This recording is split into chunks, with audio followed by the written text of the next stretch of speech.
Hi folks, I'm Alan Watt and this is Cutting Through the Matrix on the 31st of January 2021. And hope again, as always, that you're still hanging in there through the chaos and the madness and the insane asylum that's become the planet. Not by chance, of course, but by design and by lots of planning, because we're living through truly the biggest psychodrama I think we've had in history.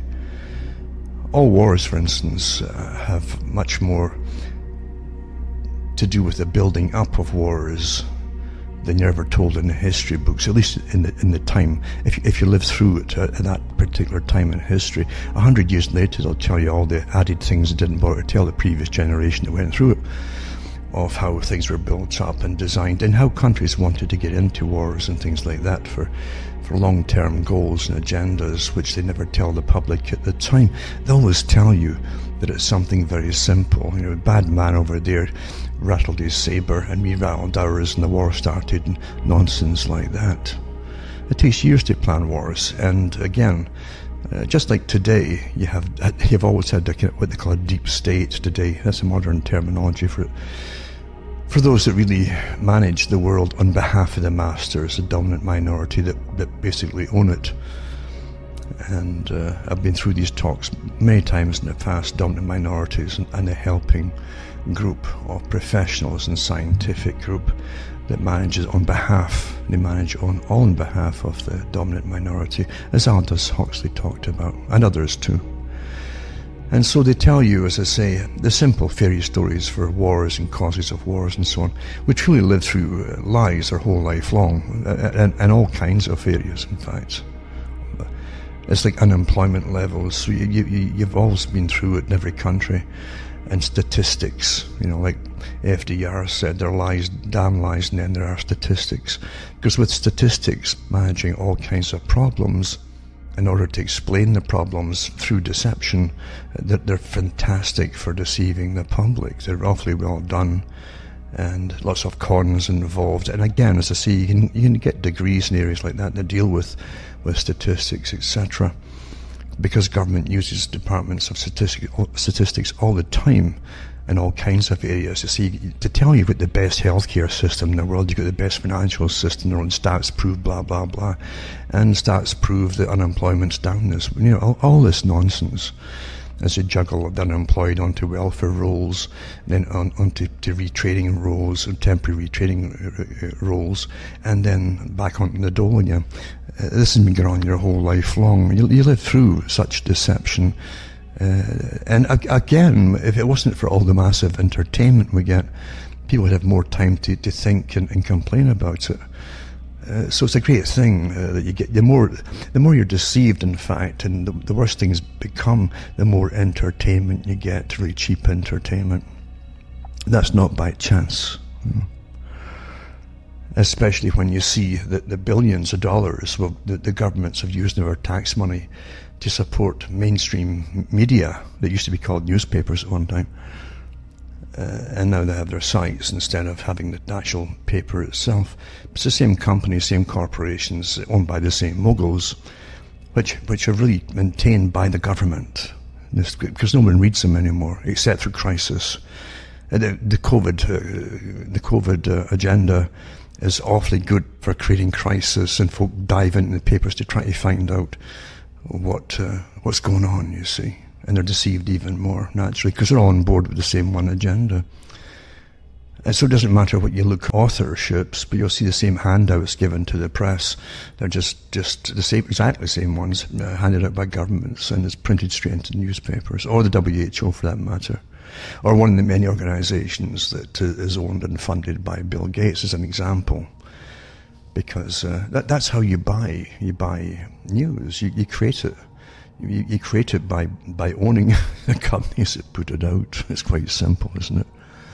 And but the public, again, they lose their sensibilities through fear and a terror campaign, a campaign of terror upon the people through media propaganda, and by using behavioral insights teams and psychologists and the SAGE units that already gave handouts to the journalists last year, remember, which were printed in the newspapers, and some newspapers by the journalists who were given these handouts by the team that was to advise them on how to put stories across to the public, and they were told to exaggerate the stories, give bad news, etc., in order to create anxiety, to raise anxiety within the population so that the people would comply. It's not astonishing. Your tax money funds this. I think it just suddenly stopped. And it didn't stop, it's got worse. And that's what you're living through. It's a big agenda, because the whole world is to be changed by this agenda. They couldn't get the Martians from space to invade us, to bring us all together, like Ronald Reagan used to quip about sometimes in his speeches. And they used to give you, again, statistics of how many times he mentioned that in his speeches. If only we're invaded from an outside force, we'd all have to come together to fight it. The whole world would be in peace, unified to fight something else rather than fight each other. And you had the same thing with Mackenzie King in Canada, who said it in the 1940s. Exact same. I got it here somewhere. It's actually a newspaper clip from the time that someone had sent me. It's not a copy of this actual one. When he said the same, this has been an old agenda, you understand. And over you have the same thing cropping up. If only, if only, if only. Then you had the movies like The Day the Earth Stood Still and The Martian, or whoever it was, came from outer space. To see, who did want to see? Scientists at the United Nations, the UN, the ones who were supposed to be there to create world government, you see. That was the idea of it.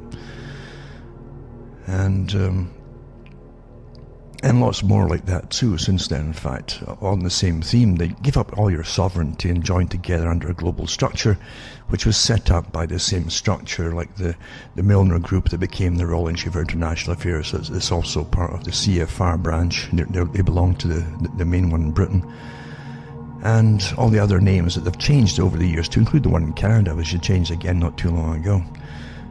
As soon as you get to know their names, they keep changing them, like Will-o'-the-Wisps. It's the same organisations, and also the ones for the Pacific region as well, and the Far Eastern Pacific region, all lumped together for trading blocks. They gave us the free trade agreements. They set up China. They set up the European Union. The members of the CFR openly boasted about drafting up all the legislation and working feverishly towards it for the unification of Europe under a single governmental system. That was the whole plan of it. They wanted to do the same thing in Canada, starting with the free trade agreement and the NAFTA agreement and this USMCA agreement today. It's all the same agreement, with intention of unification with a singular type parliamentary system. And of course that's what held up before. The US still wanted its own government, really. And then talk about Fortress America. Well, we'd have to come together under a singular structure for the defence of the whole of the continent because of 9/11. That's what they tried then, Fortress America. And that kind of flopped as well, because the US still had a strong governmental sovereignty system, at least the people had. And that's waning now, so that'll bring its head up again shortly to push the same agenda now that the US appears to be weakened, you see. And I've said before, the US really doesn't have too much to do now, except to finish off a few countries on the list that was published in the 90s by the PNAC group, and republished again a few times since then. And they want all those countries taken out, naturally. So it's going to be interesting to watch it all happen. And once your usefulness is over, believe you me, you will be left. You'll be wrung out like a sponge and left with a massive debt, and you'll fall backwards. And I've no doubt at all that's what the COVID agenda is going to accomplish as well, because you're supposedly, even though money is all a joke, it's beyond a joke and it's a farce. Special, magical people are brought in. They can got a different way of counting than anybody else to manage the US Federal Reserve and every other country's central banking system. And you really think you're going to pay off all this trillions and trillions of dollars that doesn't even exist, but they just put blips on the screen and that's put into your account and that's it for the bank, for the country. But you really think you're going to pay all this back? It's not expected you could ever pay it back. Even if it was possible, you could never do it, actually. They'll never allow it to happen, because debt is a form of control. You understand that much, right? That's what its main purpose is. Enriching those that lend it is only secondary, but power comes from lending the cash out in the first place, being the boss, because you now have the power as governments come to you to borrow more and more and more. You get the power to sink them overnight if they don't comply with your demands. And it's always social change demands that they want. So again, you're living through a fiction. We can only go through this fictional existence with the incredible indoctrination we get, starting with your parents, who were indoctrinated before you, and who think that's the whole, everything's exists the way it is because it's natural and real, etc. They really believe that, most of them. Unless I've had personal experience walking up against invisible walls that shouldn't be there in your imaginary existence. But the walls appear very quickly. They jump up like gates coming, like big bars coming up from the ground as soon as you break one little taboo, knowingly or unknowingly, and suddenly you can't go any further in that direction. Basically, you'll get warned off, or at the very least. And that's how the world really works. You have no idea across the planet how many millions of people are employed to observe you and monitor you and manipulate you. Every country's got banks and banks and banks of these behavioral insights teams, characters with their behavioral degrees and sociology and psychology, and all for social change, you see, manipulated change, desirable change, always they'll always put it under the guise of for the public good, right? But you still vote, and you think it's just incredible how well it works, you know. Really, isn't it? The people keep voting and voting and voting for the same system that obviously has leaders that don't run for election. The leaders decide who's going to get in, and they just swap them around every so often. We'll give you these guys this time and these guys the next time, and so on and so on. But the same main agendas continue. And right now, of course, you see with Biden getting back in and at least being the puppet for a while before Kamala takes over, because that's the whole point of bringing him in. She could never have gone in her own anyway. Neither could he, actually. But it doesn't matter. It really doesn't matter who they put in front of you. But they're on board now, and they'll obey their masters.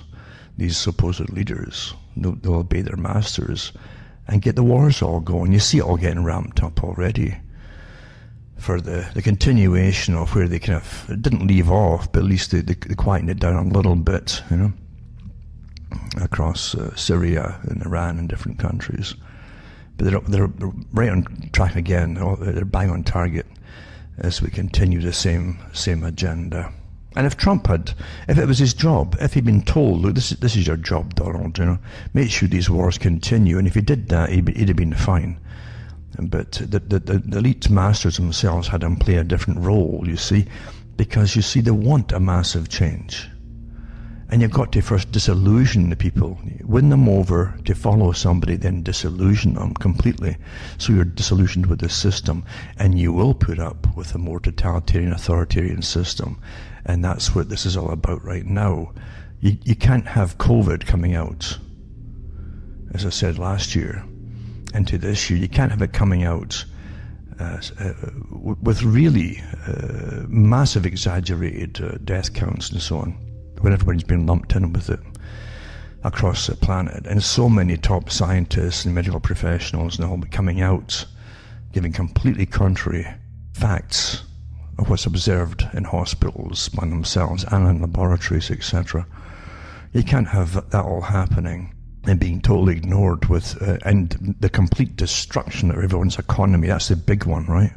Which is a wartime scenario. You had destroyed the economy of your enemy, and you flatten them, and you've got them on their knees. Huh?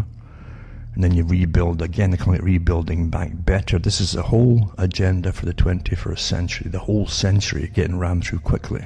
Not just 2015 part and 2030 part and so on, 2045 part.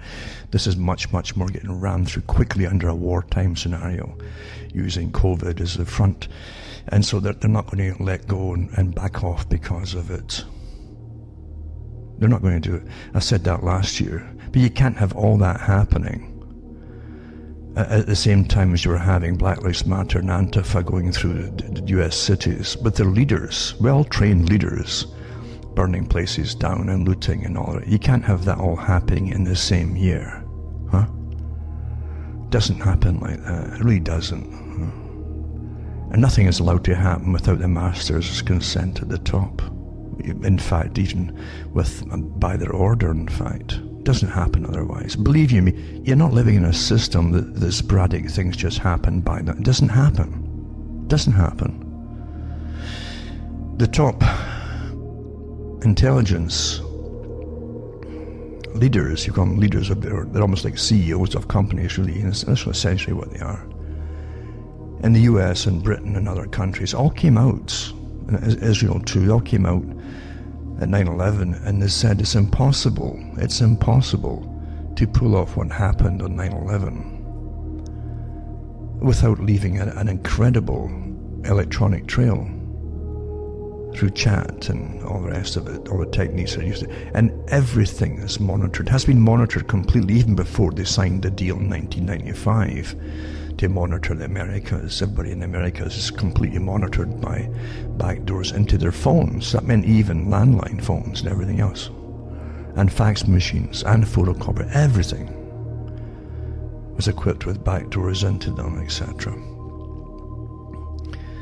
But they all said, all these leaders said, they couldn't have planned all this, chatted amongst themselves and got away without every intelligence agency at the top really knowing all about it. It cannot be done. It isn't just the chat that they get. There's indications of movements of certain things. By movements, if even 5 people come together from another country and then they start training to be pilots in your country, and then those same pilots end up taking off the same day. That stuff's all monitored. You wouldn't believe how incredibly well monitored we all are. So, as I say, that's what happened then. Well, it's the same thing with COVID and everything else. Everything is so incredibly, it's even better monitored now, which is part of the whole idea. They couldn't bring the whole 100% surveillance on society, even with the Patriot Act, etc. That gave the permission of all agencies to spy upon patriotic Americans. I guess what they call it, Patriot Act, right? But now here's the second half of it, as I've said so many times before. This is the full way now. So now it's not just terrorism. It's you could be a potential spreader. So therefore you be classed as a terrorist. You might spread something as they inject people with an experimental, it's not really a vaccine, it's definitely a biochemical agent basically, designed to alter the people who get it, at least their genetic makeup in certain areas and so on. So yeah, you believe me, you can't make history. This is not the 19th or the 18th century, where you could mount an attack on, say, a country with a few ships, sail into a harbour and blow up a whole bunch of the enemy's ships resting at the harbour and get away with it. Do it in the middle of the night. Today, everything is so surveilled. Everything. And the equipment is fantastic, not just the satellites too. The rays of fail-safe systems to monitor. If something sneaks through, another system grabs it. So it's pretty well perfect.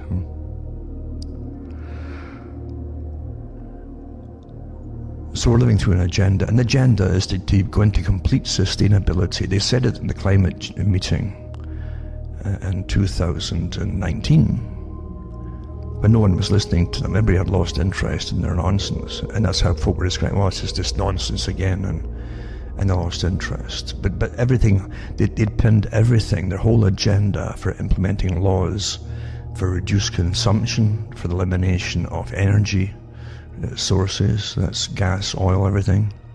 Because all these things are conducive to keeping folk alive, and when folk are alive and healthy and they got work and all that, they tend to hitch up and get married and have children. You can't have that.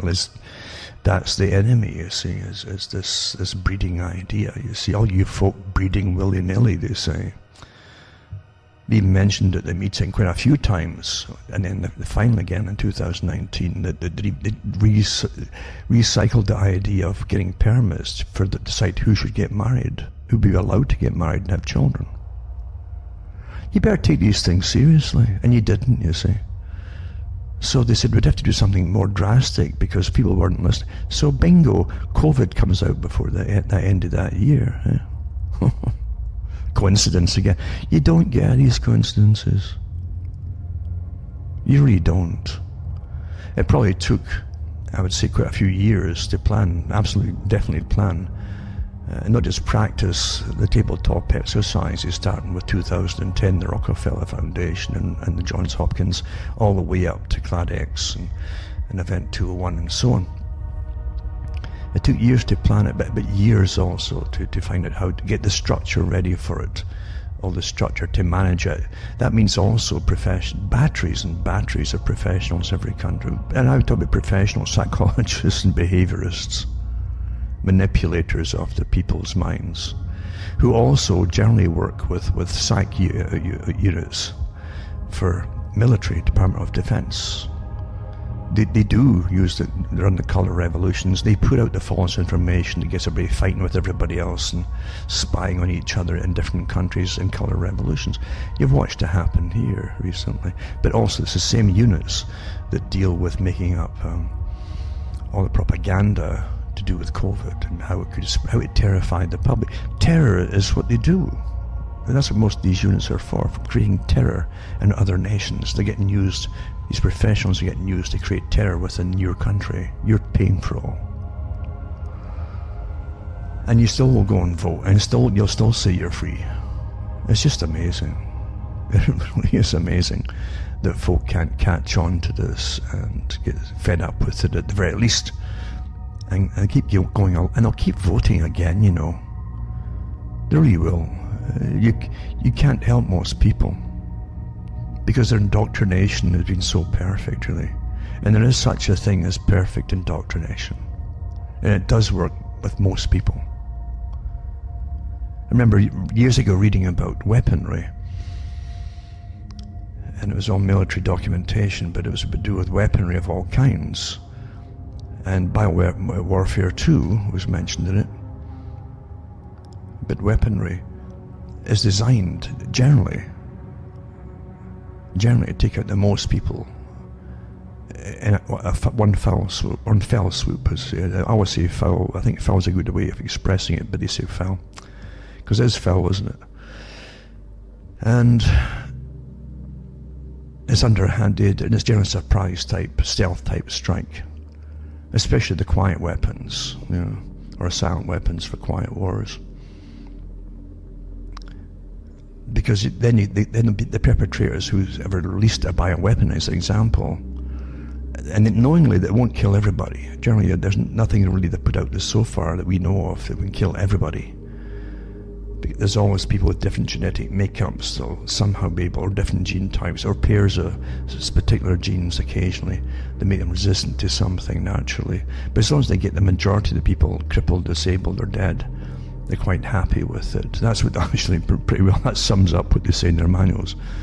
That's what they're designed to do. And that's what the military is for. You know, there's many ways to cripple people or kill them or maim them. So you've got to really go into it and understand what's going on. So bioweaponry is a big part of their arsenal, has been for a long time.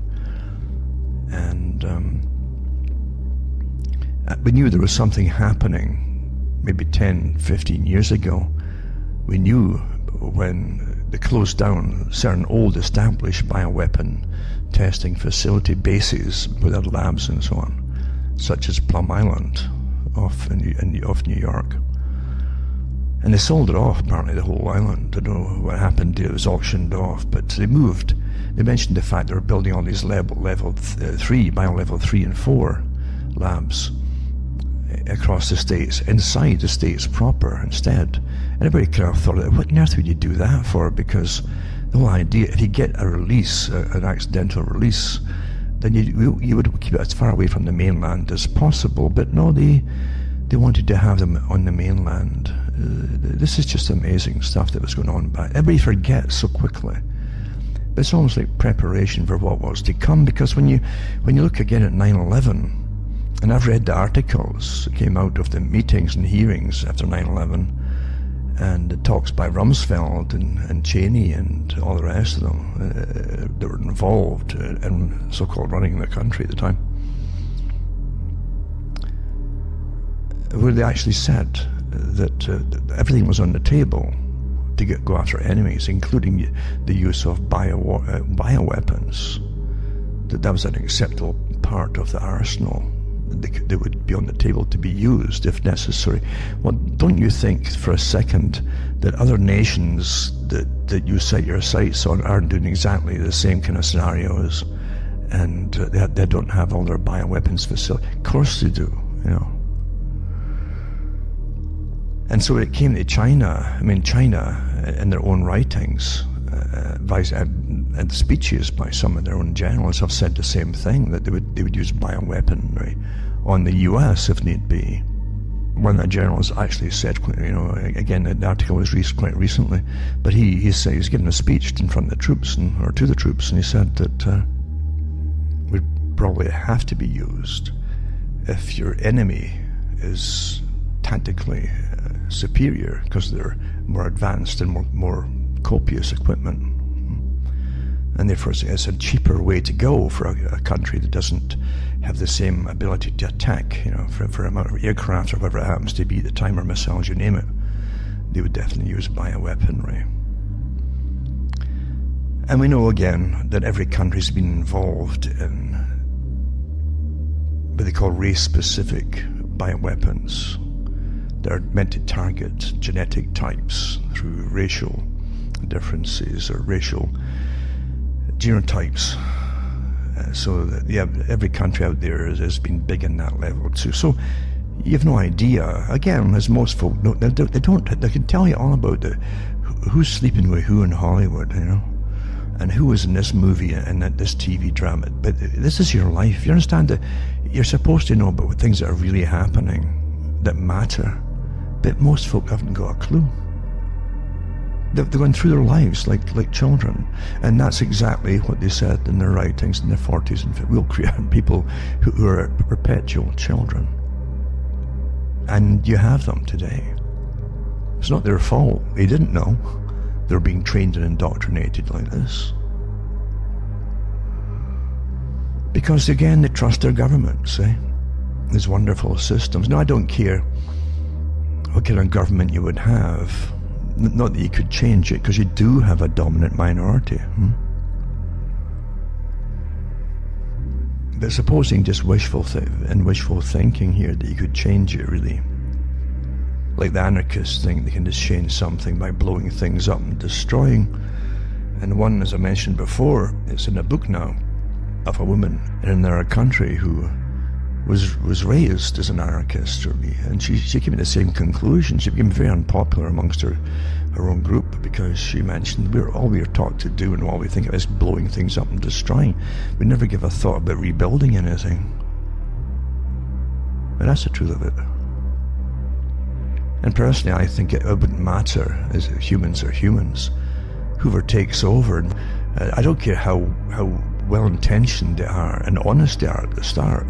And no time at all, before a generation is out, they're corrupt again. They're getting their own children into positions of power and good-paying jobs for life over the public. And the next generation, their noses are up in the air and they're ordering you around instead of just serving you. That's human nature. It's rather sad, you know, rather sad. But the folk never catch on to. They always think we keep voting these. Why would you vote in lying psychopaths time and time again? Who again are just actors. They're just actors, folks. They are. They can't run anything to save themselves. The bureaucrats, the lifelong bureaucrats, their whole life is in employment in certain branches of government and civil service. They know what their departments do. And when politicians are appointed over them as ministers of this, they rely upon the ones who know what they're talking about to draft up their speeches, because they haven't got a clue how it runs. How would some petty politician suddenly get put in charge of the Department of Health or something? They haven't got a clue. They're just fronts, you know. And they are psychopaths. The danger with psychopaths really is that they have no real conscience. They really don't. They feel anxiety when they themselves are threatened in some way or another. And their cushy existence, but they have no problem serving masters. They'll demand horrific things be done to the public. They have no problem with that at all. I don't care what country it is, by the way. That's what psychopaths do. Psychopaths have been well studied, and regimes have been well studied. And the psychopaths that run totalitarian regimes worship the rank above themselves. They worship them. And they're brutal to the ones just beneath them. It's like being kicked down the steps. Someone kicks you, it's higher than you, and then you kick the one below you. And that's the psychopath that runs in bureaucracy and in governmental positions. And all their speeches are written for them. You'll never really know what they're really like, except through body language and their expressions and so on. But their speeches are written for them, and they do what they're told and get well paid for it. Why do you think they're so well paid for doing nothing? Why do you think that?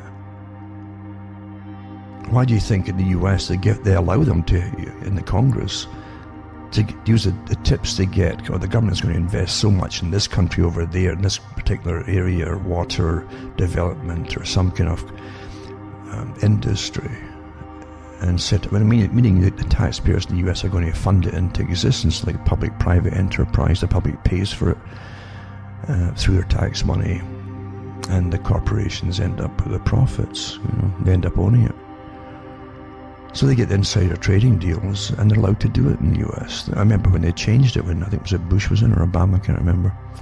But they actually changed it and allowed them to invest and on the tips they got from insider trade. Our government's we're going to make sure, we'll all vote for it, mind you, that the government's going to back this little industry or this big industry enterprise in country so-and-so. So they pass it on, push it forward, yeah, and then they've got investments in it. It's just incredible, it really is. Because once any big government invests in anything at all, even if they start losing money, and even if it's scrapped after 5 years because there's so much corruption involved, they've made a fortune in the 5 years, because the government keeps throwing money into black holes when there's massive corruption involved and they're behind it. Any other corporation that had corruption in the first year would fall flat in its face. Government will never admit it's wrong, so it just keeps plugging the holes with more cash. We live in an awfully corrupt system, and awfully corrupt times, because it has no grounding anymore. And some would say indoctrination on right and wrong. We used to have right and wrong. And everybody knew what basically right and wrong was. We knew it. You don't need a holy book to tell you.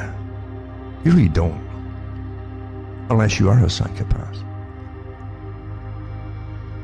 We all know when we're doing wrong. We might do it anyway, but we know it.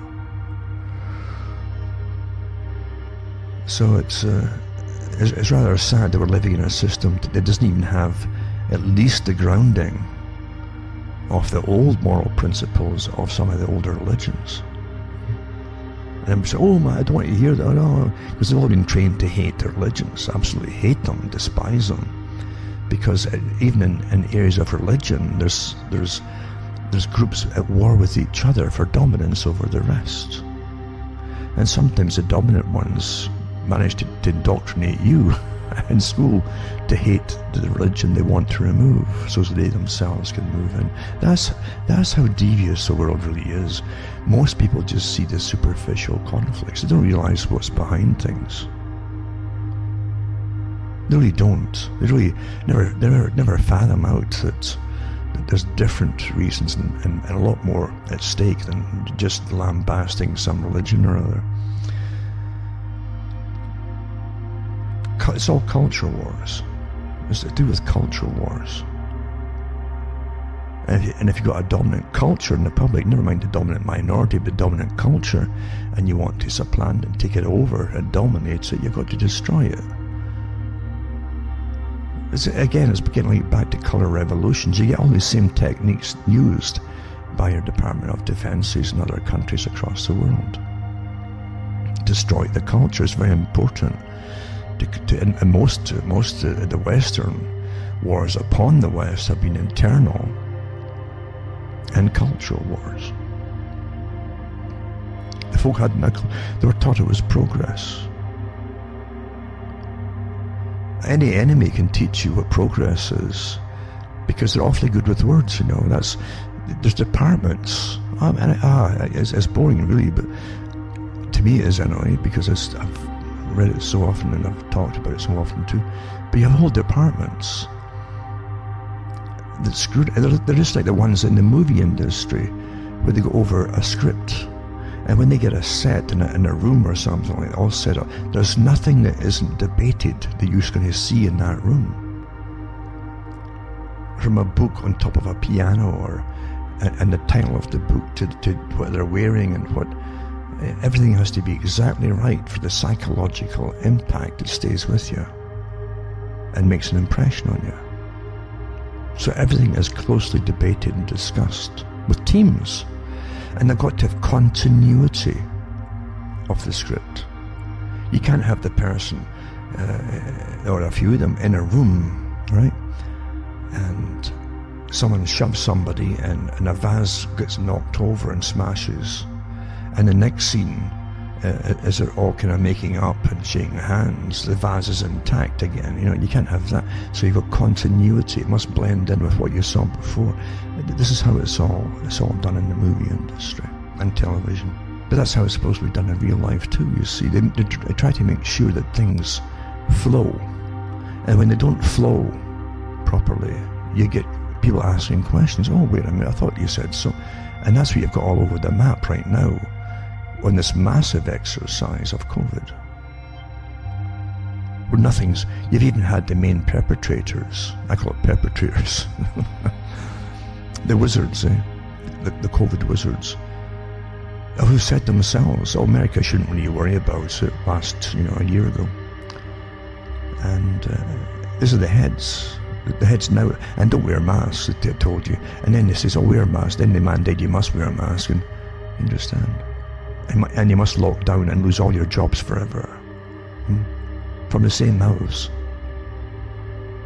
What kind of science is this when the facts change like so fluidly? It's not science, of course it isn't. And that's what you have. They don't have continuity of script, you see. Now they're trying to get them on board with the same stories across the planet. They're pretty well verbatim from one country to the next. The examples are given you, probably made up, but it makes no difference as long as you all get the same script. Because most folk don't know they're reading script, managed script. And every time you've got death rates really immediately following vaccinations. Immediately in the newspapers, they'll get handouts, and these characters are quite happy to print the handouts from the WHO or the CDC, and they don't believe it's anything to do with the vaccination. I've got a few video links I'll put up. Remember, go into cuttingthroughthematrix.com for the video links and punch them up, because you'll see there's one was from a nurse, a registered nursing assistant, I think it was, in the States, who's come out and at the risk of losing his job, and he said he probably will do, but he said he can't stay silent anymore because in this nursing facility where he works for elderly, these aren't senile people, by the way, he said that too. He says they're ambulant and they're talking and so on, and he says, and after vaccination, he says they're getting sick and dying. And he can't keep quiet anymore. And he said, and what did the authorities tell him to, Oh, a super spreader must have come through. He says, well, what super spreader? But he says, right up until they get the vaccination, they're fine, and they're walking around and talking, and some of them are joking, and down they go, and they're dying. But that's the handouts they give to the newspapers. This is some super spreader must have gone through there, and absolutely. And it probably has nothing to do with the vaccinations. That's happening across the world right now. And it can only get worse. Because it's written in stone that everyone's supposed to get this jab here. This is sustainability in action, isn't it? Isn't it really? I read one article recently there that talked about, it was Norway, I think it was, yeah, about the deaths in the Norwegian, the Norwegian homes. I don't know how many homes got the vaccinations, but the number went from the 20s to 33, the magic number 33. And then the person who's in charge of their health, for Norway says, well, I don't think it's got anything to do. And she says, or he says, we know that they were dying anyway, these people are dying anyway.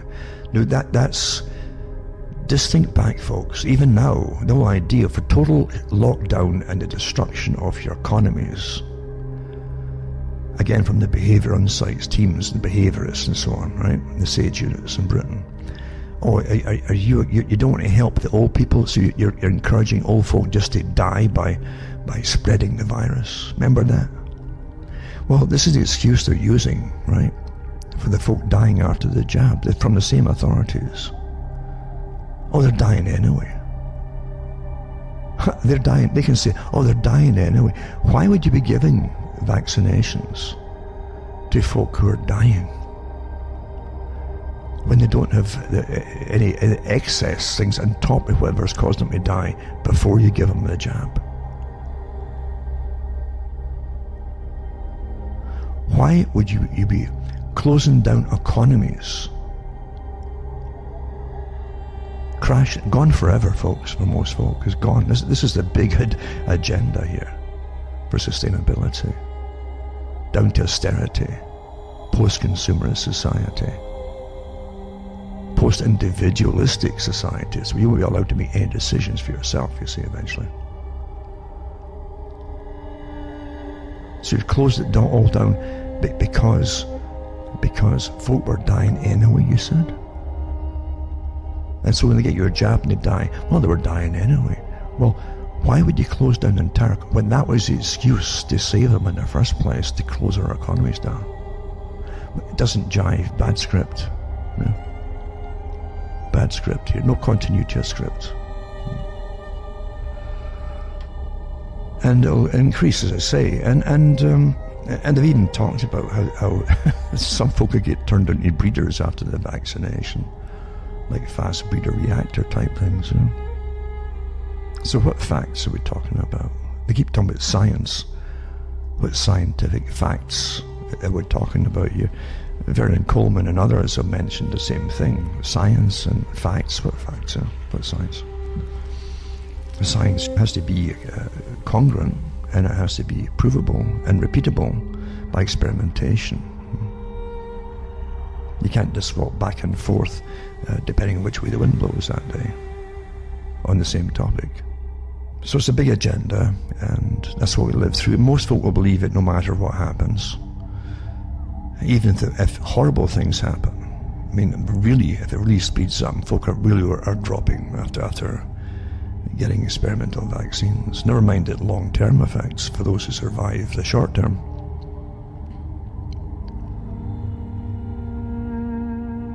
This is the big agenda. And you will get famine, because they're closing down the world's farming industry. As Bill Gates buys more and more farmland, he's one of the biggest landowners now. Okay, that's just coincidence. They didn't foresee this coming, for goodness sake, eh? The man who has patents out on different veggie burgers and things. Even with careful manipulation of figures and statistics again, to try and to come up with more deaths than average, say, or for average for last year to the present time. And they're having a hard time struggling trying to find that.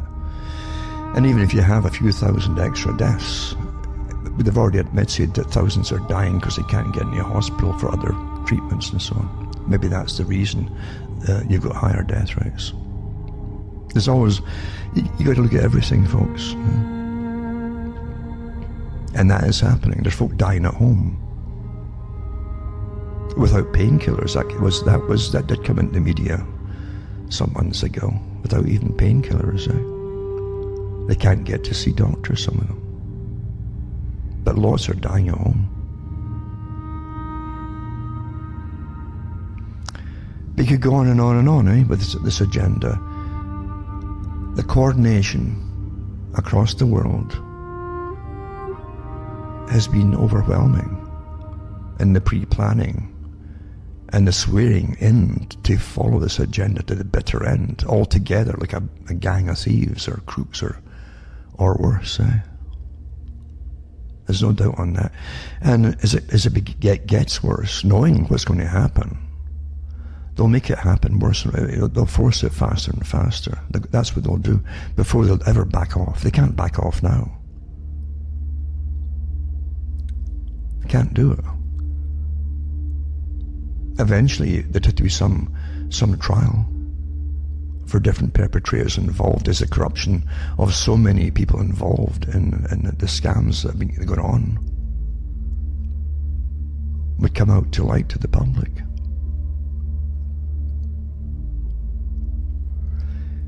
What we're seeing, and this is like how genocides happen too, is that the worse it gets, the more they club together, the crooks club together. They've got to club together. And they would, if it came to it, they would, if there's so much to expose about what's been happening, who's been behind so many parts of it. They would rather annihilate you, all of you, than ever admit it. And do the right thing, and stop before they go too far. And they will give orders to the military to move in. They will give the orders. Well, you already see the police in some countries going way overboard and acting in the very way that we used to. See, this is the whole thing with the Cold War being over. Under the Cold War, and even before the Cold War, countries used to always point at some other countries as their enemy, whether it was a Cold War or not. And say, oh, those people, they wouldn't believe how they treat their people, And they got police states, and the police are brutal, and they swagger around and beat the people up and torture them. When that's gone, you see, you forget very quickly, isn't it? See, you think they waited this long before they hit you with COVID, and then gave the police authority to see them swaggering around and attacking people protesting. And it depends who you are protesting, doesn't it? That happened in Toronto recently too, and you literally see a swarm of cops diving on one person. A swarm of them. What happened to law and order? What happened to the rules here? And what happens when some folk can protest and other folks can't, depending on a few other things, of course. But it's rather obvious, isn't it? And the cops, unfortunately, are too keen to get beating somebody up because they can't beat other groups up. So they beat this group up in Toronto recently, who are protesting against the lockdowns, right? Which is their right, supposedly. But you see these cops literally like a swarm. This is the sort of stuff you used to see in Latin American dictatorships.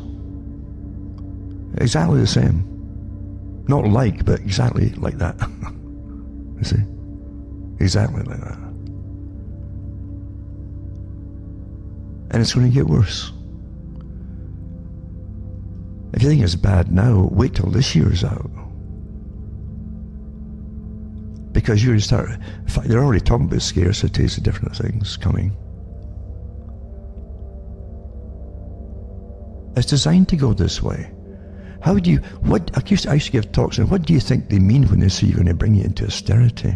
What do you think austerity means? Oh, that'll never happen. Really? Well, welcome to austerity, folks. I think it was GM mentioned recently too that they're not going to produce any more gasoline vehicles. Maybe even before 2035, but 2035 there will be no gasoline vehicles, it said.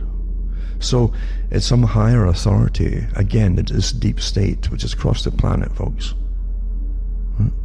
This big cabal runs the world, has decided that, you won't be, again, agenda for the 21st century says that. There'll be eventually no private vehicles allowed. They'll give you electric cars as an interim before that falls apart too because of the costs and so on. The intention is to get you from traveling and to limit travel. All totalitarian regimes do that. And that's also part of the reason for the so-called COVID passports and so on. It's really ways of getting you ready to stay in your communitarian area. I gave these talks 20 years ago.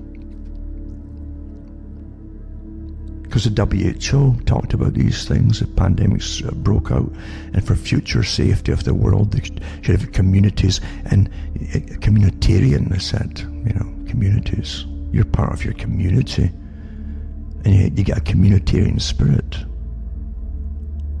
And you'd have public transportation, maybe. Canada's already put a stack of cash in they've been talking about for years on public transport to rural areas. Well, they haven't done anything till now. All the big grants are there. They're expanding the railroad system too, mainly for freight too, because all the big tractor trailers eventually they want off the roads, and you won't have to deliver to rural areas because there won't be any eventually. No non-essential personnel living in the countryside. You'll have your big new Dutches for the elite civil servant class, just like they had in the old Soviet Union. That'll be it. And they'll go there for their holidays and for rest and relaxation. Yep. It's all been planned out long ago. And you're living through an agenda. I always tell people, don't be misled by whatever name they give to an agenda. When it walks like a duck, quacks like a duck, it's generally a duck. Yeah? And that's how you go by reality, not by the simple technique of giving you fake names and different names. We're not communists, we're communitarian.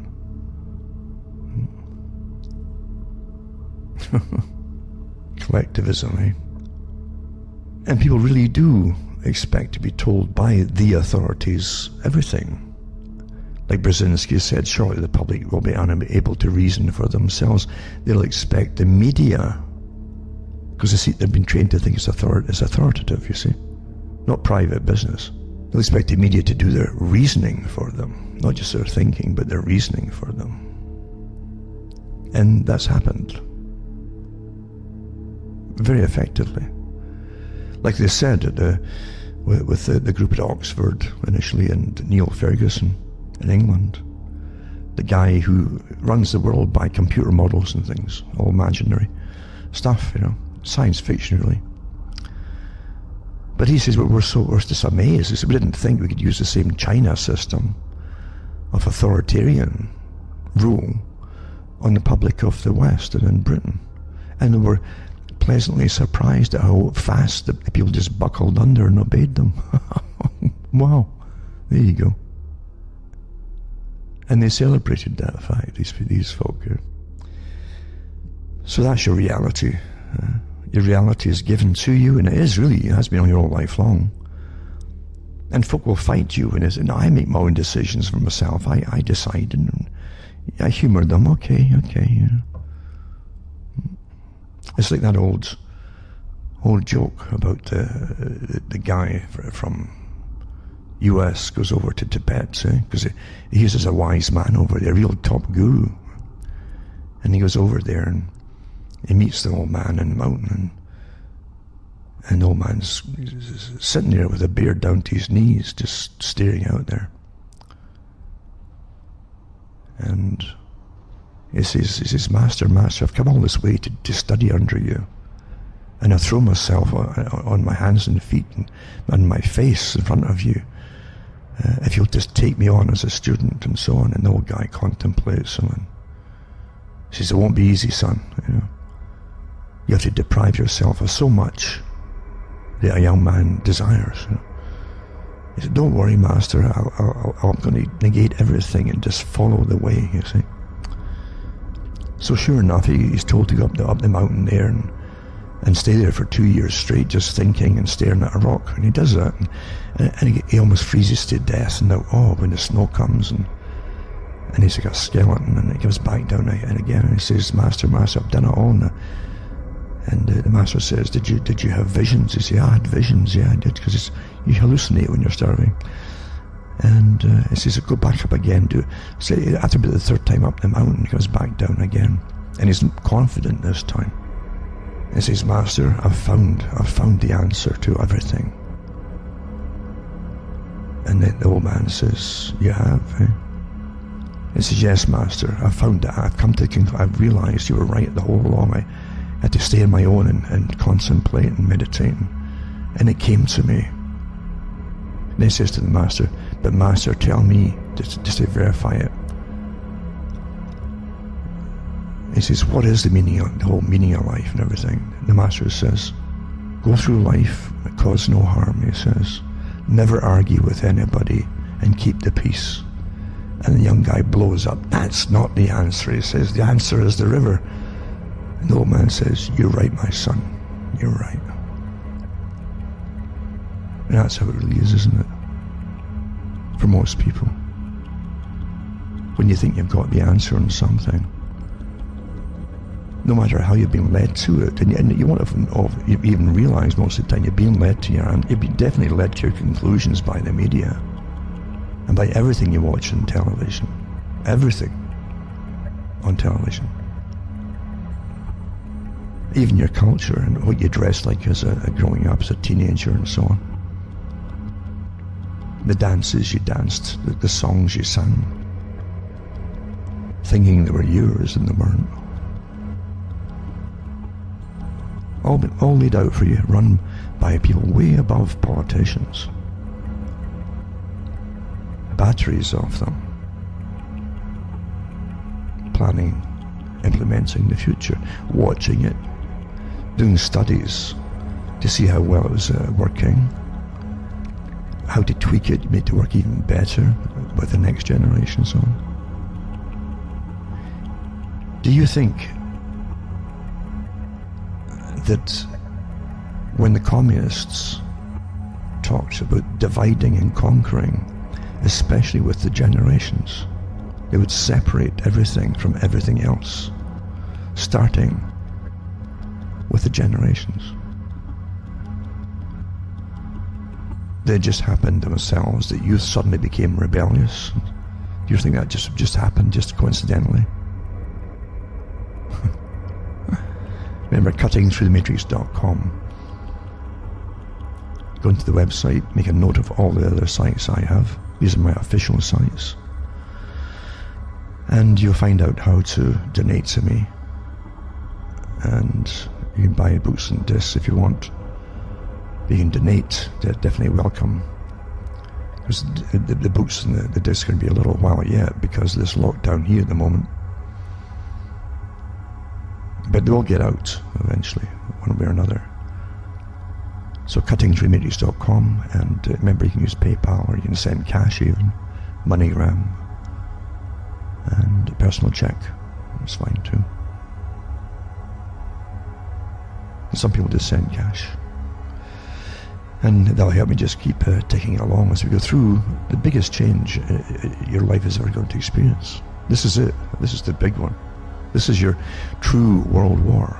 I hope you understand. It's a war on the world. So send a few bucks my way, because it's very important. And it's a battle. It's a battle as I watch all these, a myriad of bloggers just come out of nowhere with all the cash behind them and big money and so on. And I pretty well know where they come from, but there's no point talking about it. No point, really. And they'll use your talks and they'll use your material, and they must do that, and then they'll spin it off, which is counterintelligence. That's how counterintelligence works, folks. Very effective. Your governments are employing thousands of people, Because they've done this across the world in colour revolutions. They put bloggers out, thousands of them, in nations, finance them. They appear to be like the people, saying the right things, that they get a pulse on what's popular topics. They repeat it, then they lead it, because if the whole team's behind one person, you know. So they become popular very quickly, then they spin it off. Counterintelligence. And that counter is the folk who stuck to the original facts and stories. They're washed away with the saboteurs, you might call it. This isn't. I'm not supposing this, by the way. This is fact. Yeah. Now back to culture again. I like to look at old movies, because you can see how it was implemented. The cultural changes before they actually happened in society. You see them trying to push things. And as I say, the generations were to be separated. The communists were saying, don't trust anybody over 30. That was a mantra, you know. But they'd already created subgroups within society. Now, a subgroup has to do certain things. The first thing is you must create these subcultures, you might call it, from the main group, the dominant group, in order to separate them from the generations before them. Because the last thing you want is for young folk following the previous generations and chatting to them and finding out the histories from them. People who live through the history are more important than any book. Because real life experience is far more real. It's real life experience, right? And that's how youngsters would really learn and get their values from, and to appreciate too the folk who had gone through hard times. And again, even still, if they were parents, they would have more respect for their parents too, for going through the hard times and keeping going, so that they might come along and live, you know. The last thing you want is peace in the family. The family unit, remember, is a strong institution, had to be destroyed. Karl Marx. Also the World Revolutionary Movement, you want H.G. Wells. And so on and so on. Mazzini, Albert Pike, even the poets, you know, like Shelley. They all belonged. Amazing histories, even the woman he married eventually, and who her father was. Just World Revolutionary Movement. That's what they called it then.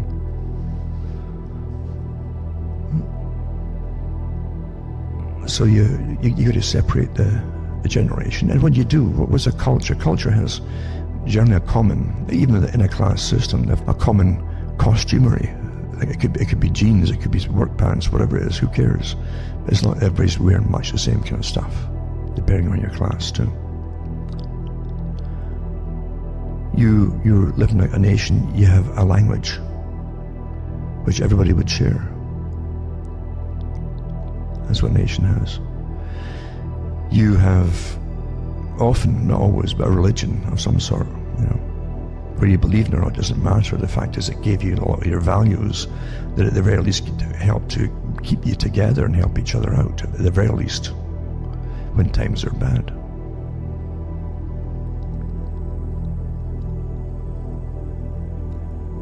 And you also have people who cooperate. Young to the old to the young, and so on. You couldn't go through life fighting. But suddenly, around the late 50s, out comes Hollywood with all these rebel-type movies. Young rebels, you see. Just for Marxism, you see. And what do they have? Well, they've got different costume, jeans and all that. All that had turned-up bottoms on the pants at the time, for even jeans. And winkle-picker shoes, the pointed shoes, the teddy boy haircut, or you could choose from that to the other druggies, you see, which were the beatniks, they called them. They were into jazz, long hair, long greasy hair and jazz, and marijuana, and atonal music. All designed by particular groups, actually, that designed that culture industry and ran the culture industry. And even with, so all groups, again, they used different terminology. Anybody older than themselves was called daddy-o, you see, very groovy and all that. And square, you were square if you were natural.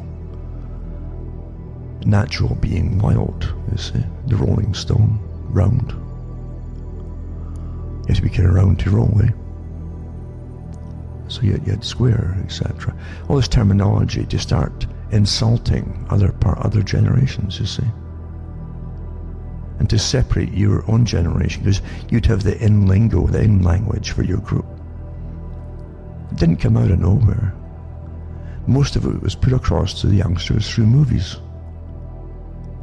And they lapped it up, and no different than television with all the teenage dramas they churned out over years with schools and high schools and dramas, and churned out the language, even the way it was new dialects, even, which they copied in Britain as well as Canada, for parts of the US, for California.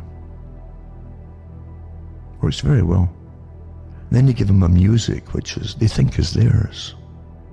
So yeah, you had Rebel Without a Cause, you had lots of movies like that. They churned out ones in Britain. One of them was called, no kidding, it was called Beat Girl.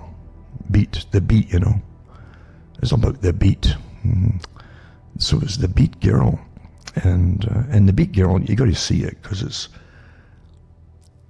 it's the British portrayal of in Britain, copying what they thought was American techniques, you see, for the youth. So they walk around everywhere, this gang of youth, but they're all probably in their late 20s. But you're not supposed to think about that. They're supposed to be teenagers, and a couple of them have guitars which they can play, and it sound like electric guitars, although they're acoustic. And they're never plugged into anything, even if they had pickups, which they don't. It doesn't matter. And they had Adam Faith, a guy that they, like all singers, was made to be a star, you see. They don't do it by themselves. They're picked, they're groomed for deportment more than singing abilities. The studio will do all the rest of the magic for the records. You don't even need a good voice. And you'll see Adam Faith strumming a guitar, never in time with the music, because he couldn't play it, and things like that. But you'll see them jive. Everywhere they go, they did this jiving thing, you see. As I mentioned it before, the whole idea for a long time for dancing was to get to hold a member of the opposite gender. Something you generally couldn't do in the public. You can, but it was allowed during dancing. So because again, separation of the genders was part of it, destruction of the family unit, destruction of the man-woman bond, actually, and then to promote sex without bonding. That was stipulated, right? Promiscuity, sex without bonding. And once they did that growing up, it was pretty well certain they'd never bond permanently with anybody after that. That's where we are today. And so the Beat Girl, you see, is young and spoiled, and always angry, you see, against her daddy. And she shows it in different ways, you see.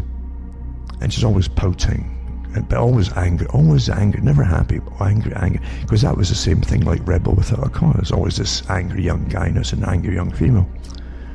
And she'll do her own thing regardless of how bad it is, or how negative it's going to affect her, even dangerous to her. She's going to do her own thing with the group she was hanging about with, you see. But it's amazing to see them try to copy what was put out there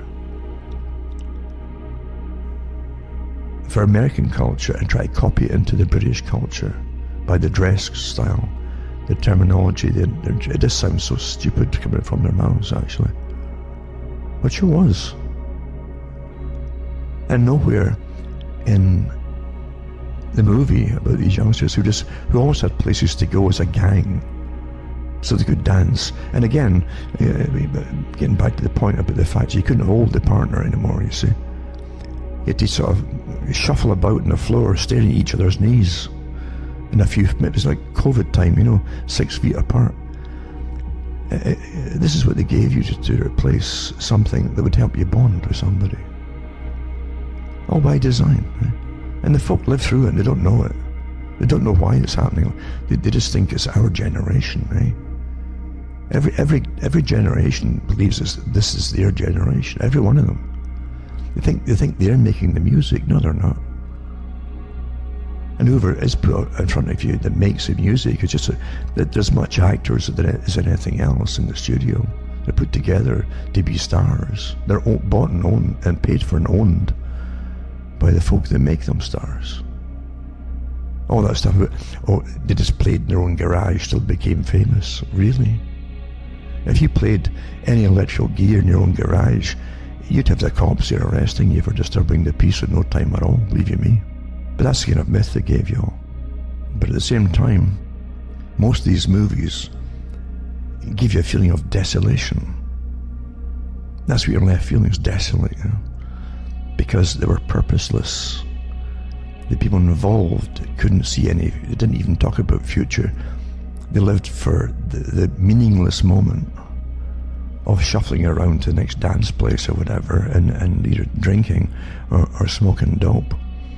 This is in the 50s and 60s, early 60s. But never talking about a future. No plans, no talking about they'd hope to get out at work at so-and-so. No, that's never mentioned. Some of them even where their theme was similar. All of them were similar. All these movies were churned out then. But some of them would even say, with the older folk, we're here to help you, is to give you meaning, and purpose. And because youngsters, they have them saying in the movie, what's the purpose of life anyway? This is part of psychological warfare. That's what it's meant to do, is reduce you down to that level of hopelessness. All by design. Put out under the guise of entertainment. And this goes on, doesn't it, getting more and more so, as from every 20 years, they step it up and step it up and step it up until here we are today. They're trying to really phase out any, I would say, heterosexual relationships that could breed children. Because they don't want anybody breeding children anymore.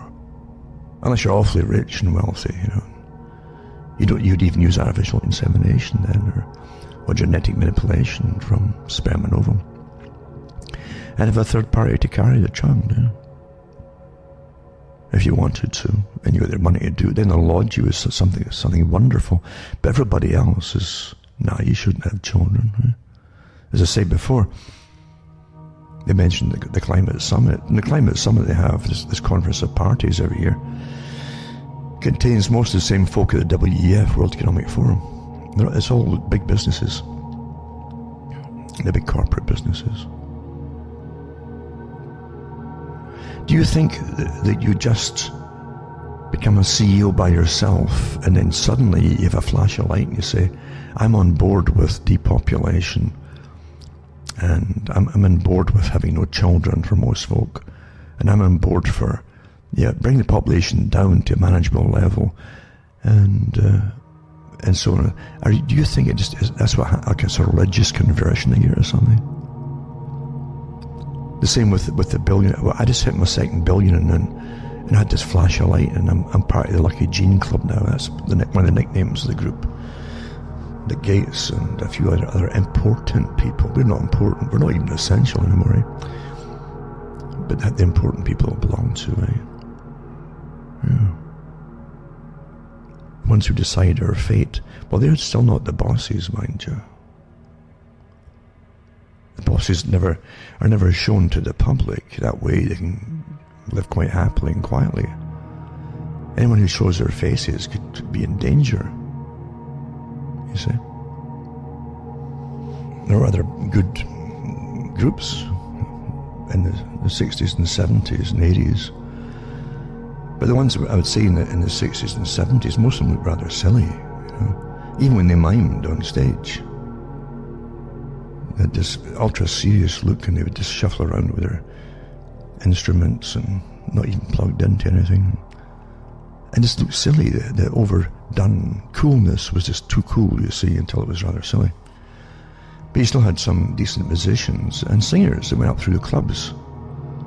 And that's where they really served their apprenticeships, you see. They weren't in it for the big cash. They weren't getting picked up, at least not initially, at least by those who would take them over and manage them and promote them.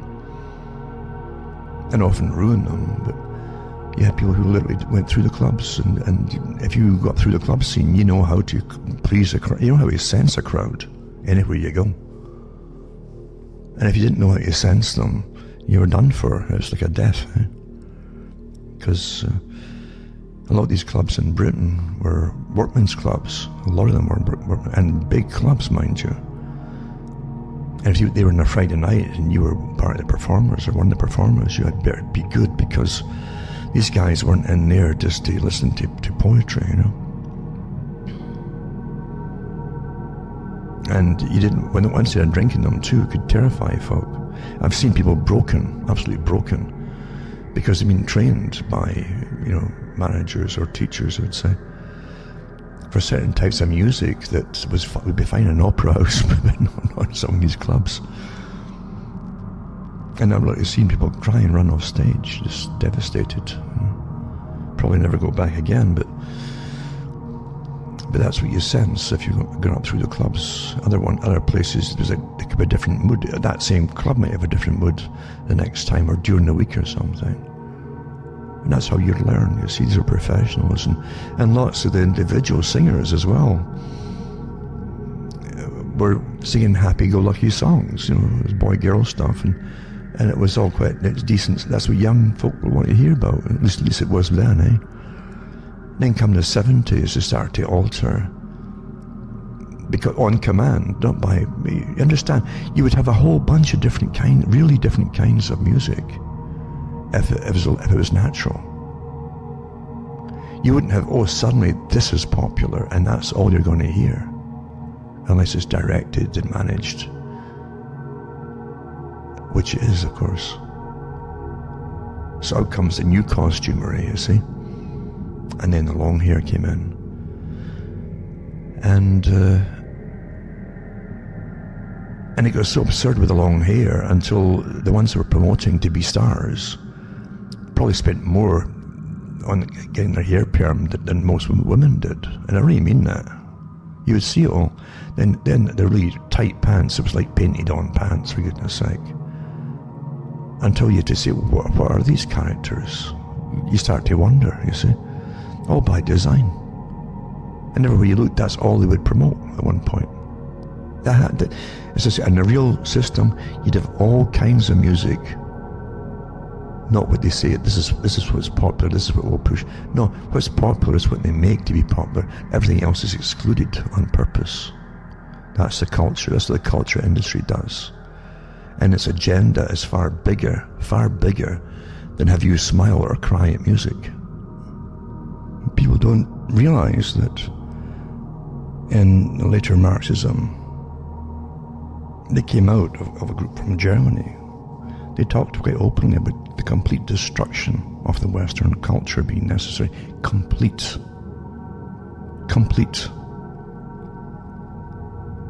You should look up the meaning of complete, because they really meant it. Everything that was sacred, that kept the culture strong and survivable, meaning they could survive as a culture, had to be eliminated, totally destroyed. And this was a family unit, it was a genders, it was everything. It was decent painting had to be absolutely eradicated. Anything with beauty in it had to be destroyed. Music had to be destroyed, anything with beauty. And they came out with the atonal music that was horrible. It was like chalk and fingernails on a blackboard, you know, just that's what atonal music does to you. It was intentional, of course. Then you mix it with drugs and you've got basket cases, which is also intentional. But yeah, all beauty must be utterly destroyed and substituted really with dehumanizing culturally dehumanizing effects, basically. And it's been awfully, awfully successful again. That's why Bob Dylan, who was first put out there to preach revolution, is under folk music, and he was trained to do it, by the way, because even the Department of Culture for America, the guy who was in charge of it way back in the, even from FDR's day onwards, and then eventually the way into Dylan's day, he actually coached Dylan and picked him up, coached him, and sent him off with certain avant-garde protesters in the industry to learn their techniques and their styles and emulate them, which he did. And so they preached that for a while, you know. The times are changing, you know, revolution, revolution, revolution. Old folk don't stand in the doorways, don't stand in the hall, you know, parents and so on. Don't get out the way, he's telling you. Times are changing.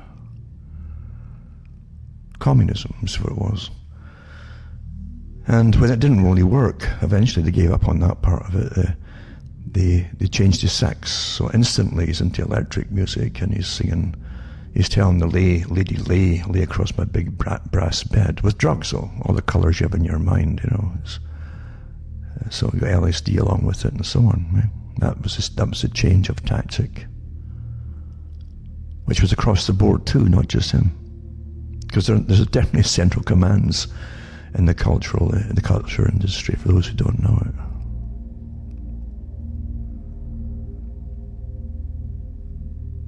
And they must make it awfully appealing to the youth, you see. Half the stuff they were singing at that time, the psychedelic era, was about drugs, of course. Yeah? That was the cool thing to do, is take hallucinogenic drugs. And again, which would further destroy sanity, which destroys the individual, and destroys, look around the individual, and destroys the family and the general culture. That's why, look at the mess America was in, and Canada and other countries, with the drugs. So many homeless, wrecked, thousands and thousands wrecked. Look at Seattle before this all happened with COVID and so on. I mean, tent cities everywhere. And they really started the tent cities with the last financial con game collapse. Because only people who didn't know that they were going to get plundered were the people who deposited money in banks and had mortgages. Everybody else knew. And you had these sudden tent cities all over the place of the folk who lost their homes and everything else. Never went away, folks. They just moved around. What's left to do when you've lost everything and you can't get work because the economy is not going to give you work anymore? Well, you can get cheap drugs, can you, eh? That'll help you forget for a little while. And it gets worse and worse and worse. Now you have all kinds and fentanyl all over the place, and synthetic cannabis now. Flooding in like never before. That's intentional, that they can't stop that. Don't kid yourself. And at the same time they're doing that, in Canada they've legitimized cannabis use. Because it's big business, you see, for those that own it. And they're going out, I said this would happen too, they go after the smaller producers to eliminate them. So that the big sharks can have all the business to themselves. But look around you, eh? Yeah, you wrecked societies everywhere you go. The same thing happened in West Virginia. And you had that movie came out too. What was it called? It was Oceana, I think it was. The documentary. Well worth rewatching it, folks, or for the first time for those who haven't seen it. And how that whole state was flooded with OxyContin and all kinds of drugs. Whoever they went in for with any problem at all, they come out with OxyContin. They were getting deliberately prescribed by them. They brought lots of doctors in from other countries to make sure they would prescribe it, by the way, which they did. These things don't happen by themselves. And I remember when I gave a talk years ago on it, a few months later, after the whole state was wrecked, actually, you know, the whole generation was wrecked, most of the people. or a good lot of them, I should say. Then you had the admission by the FDA that they now realize that millions of these OxyContin pills and were going through that state per week. Oh, they just noticed. They've been happening for years. This is all by design. The takedown, eh? Don't forget that drugs is part of the takedown system for warfare purposes. They used it against Russia by dragging them into Afghanistan. The US helped to instigate that whole scenario to get the US into Afghanistan. And then had the Taliban and the different groups that worked with them supply lots and lots and lots of drugs that then went back with the soldiers back to Russia. And they had an incredible drug problem there, and a heroin problem and all the rest of it too. Not just, So this is all by design. And again, your own Western rulers, some of the politicians that existed there were part of the opium warlords that flooded China with opium bales till they gave in. You can actually find them. They're still very prominent today, the grandchildren and great-grandchildren of these particular people. So drugs has always been used as a weapon of war on societies. It's quite fascinating even to see all the professionals on board, the psychologists, again behaviorists, and those who have an interest in changing cultures by manipulating the minds of the people. Much easier to do it in the youth, And they always have done it that way. Pick the youth, introduce certain things, study them intently to see the effects, etc. And when you see that the CIA was definitely involved with the promotion of drugs and discos, and how they even set up one of the major groups. Actually, they all knew each other in the same circle from university of the Unabomber. He knew some of these guys, and some of them actually talked about it later, some of his targets, that they had been given permission to try experimentation. And they were given Air Force hangars, big aircraft hangars, where they could go in and use them in experimental situations and invite lots of youngsters and give them certain drugs, and then start using the strobe lights when they were trying to wonder if they would introduce them into the discos eventually, which they did, of course. And how they studied them, how it threw people off balance, altered the brain waves that you had, the actual levels of brain patterns, and to be more suggestible, and of course it created a form of hypnosis as well. And it could make them, the people who were under the influence of it all, and maybe even drugs too, it would make them more compliant. You could actually do things with them without their knowledge. Then they would really not really know, so, or even have no memory of what really happened, especially if they had too much alcohol, or they give them drugs of certain kinds. These are all big behavioral experiments which they eventually put into mainstream disco dancing. And again, it would further reduce common sense, basically. That little bit of you that makes you apprehensive to go too far in any social situation. Alcohol does that by itself, of course. It breaks down social barriers to an extent in social behavior, or it's likely called inhibition. That which protects you is they now call inhibition, until you'll maybe do things that perhaps you shouldn't do. Massive behavioral experimentation went on. And then eventually, of course, into the 90s and 2000 onwards, you had the rave parties where even more precise psychoactive drugs were introduced and freely distributed, obviously, to target groups. You would find psychologists and behaviourists eventually employed to attend these things, and they give them a higher balcony to watch down on, so they could study the effects of it all, to intensely study them for future use, because they might want to use it on the whole population eventually. You never know, because this is how things really happen and how they work. You know, it doesn't happen by itself. It's not spontaneous and sporadic. It's all planned that way and heavily monitored and examined. We are the big test bed for all this stuff by those who claim that they own you, and the ones who do it on you, practice on you, are the ones who, they're the scientific elite who are employed by the dominant minority, like Aldous Huxley mentioned. It's all been done, eh? And it's sad that most folk live through it, go through it all, and they don't even know it. What they've even been through, they think they've made their own decisions all along the way. Basic hypnosis, I've always said, wouldn't make you do something that you would normally not do, you see. That's always been the argument again with hypnosis, that it's a voluntary compliance. You decide to go under, and if you fight it, you won't go under the same way.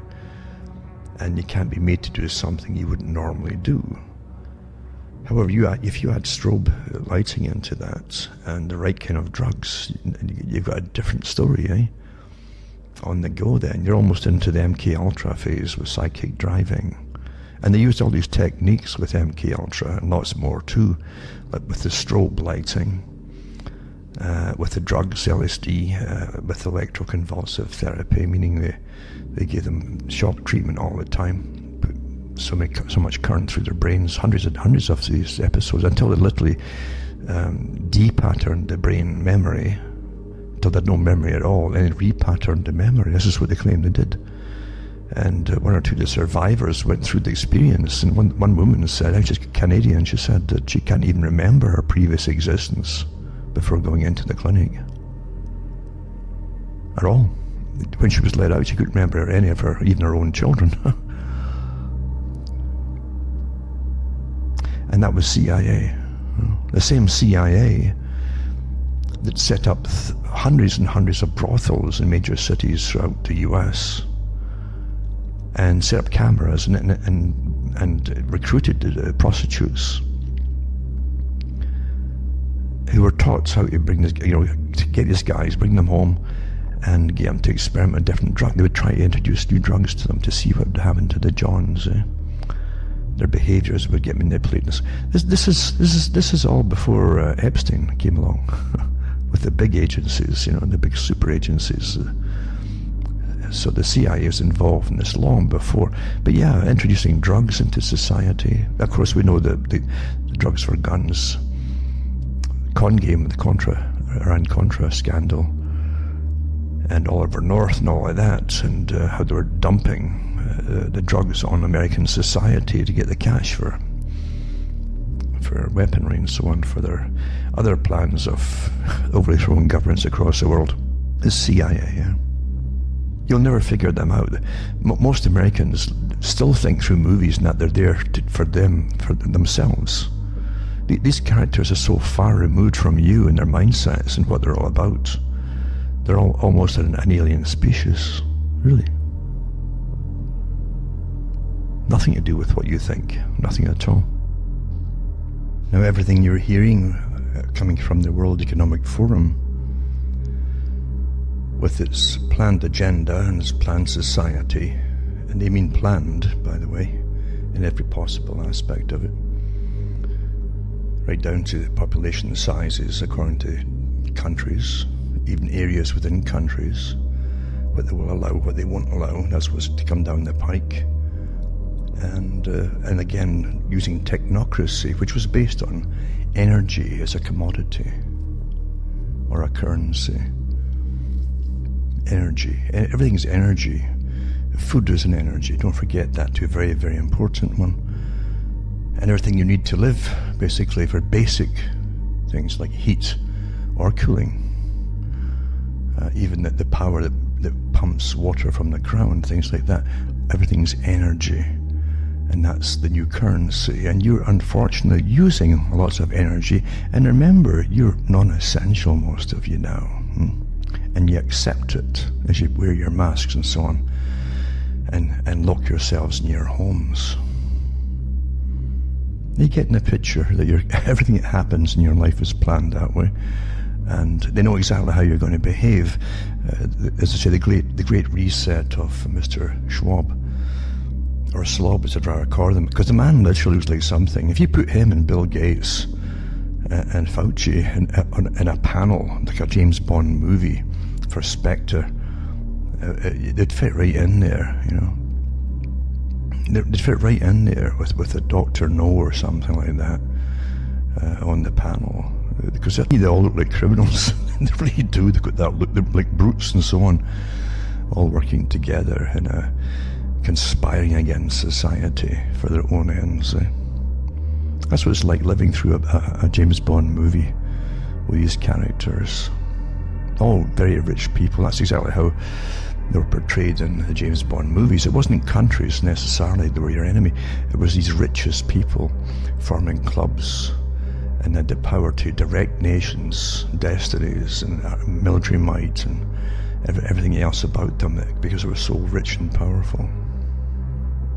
We're pretty well there. But everything they're doing at the WEF has been micro-tested out before, at least beta-tested out in some form or another. Again, don't get hung up on names. They expect you to get hung up on names.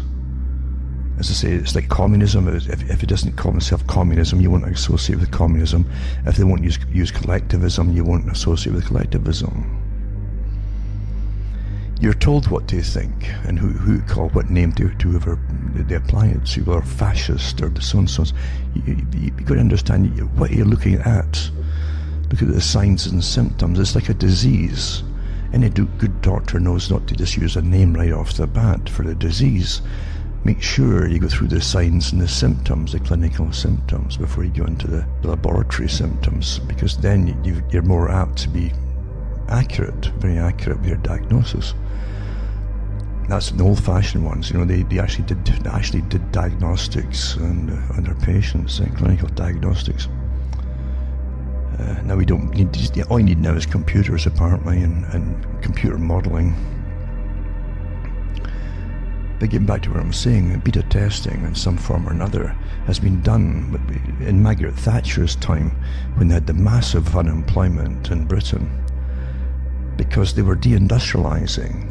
And folk don't realise that under the agreements at the end of World War II, under the different plans, the Marshall Plans that came out, Lend-Lease programs and so on, that Britain agreed to basically go under a European Union idea from Eisenhower. It was all planned that way in order to get the grants, and so they started secret agreements in 1948 for integration, starting off with a free trade deal that sounded rather innocuous and harmless, but of course was always intended to eventually go into a full-blown integration in a communistic Soviet-type system.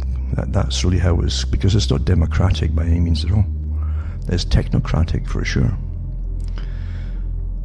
And then again, so they didn't deindustrialize, you see. So they did a lot of deindustrialization.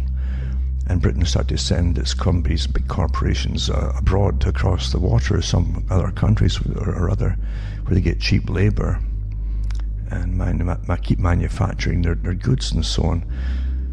Eventually went to China, as we all know, because the Western countries, those who own the Western countries, planned the free trade agreements with China and gave it the most favoured nation trading status title, which allows them to get pay no taxes basically for 15 to 30 years, depending if you renew that. You can get 30 years out of it for private businesses that went over to China. So we set China up and their factories and so on. But during the 70s and into the 80s with Margaret Thatcher, she came up with, again, this theory that everyone would balance out itself if you just left the market alone.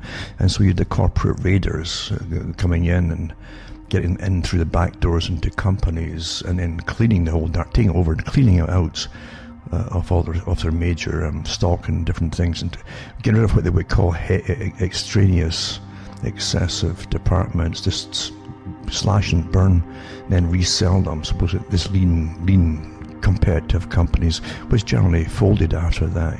That's what happened, the corporate raiders. But at the same time too, there's massive unemployment, and that's when Margaret Thatcher came out and said there's a generation growing up now who will never see work in their lifetime. Get used to it. She said that in a speech on television.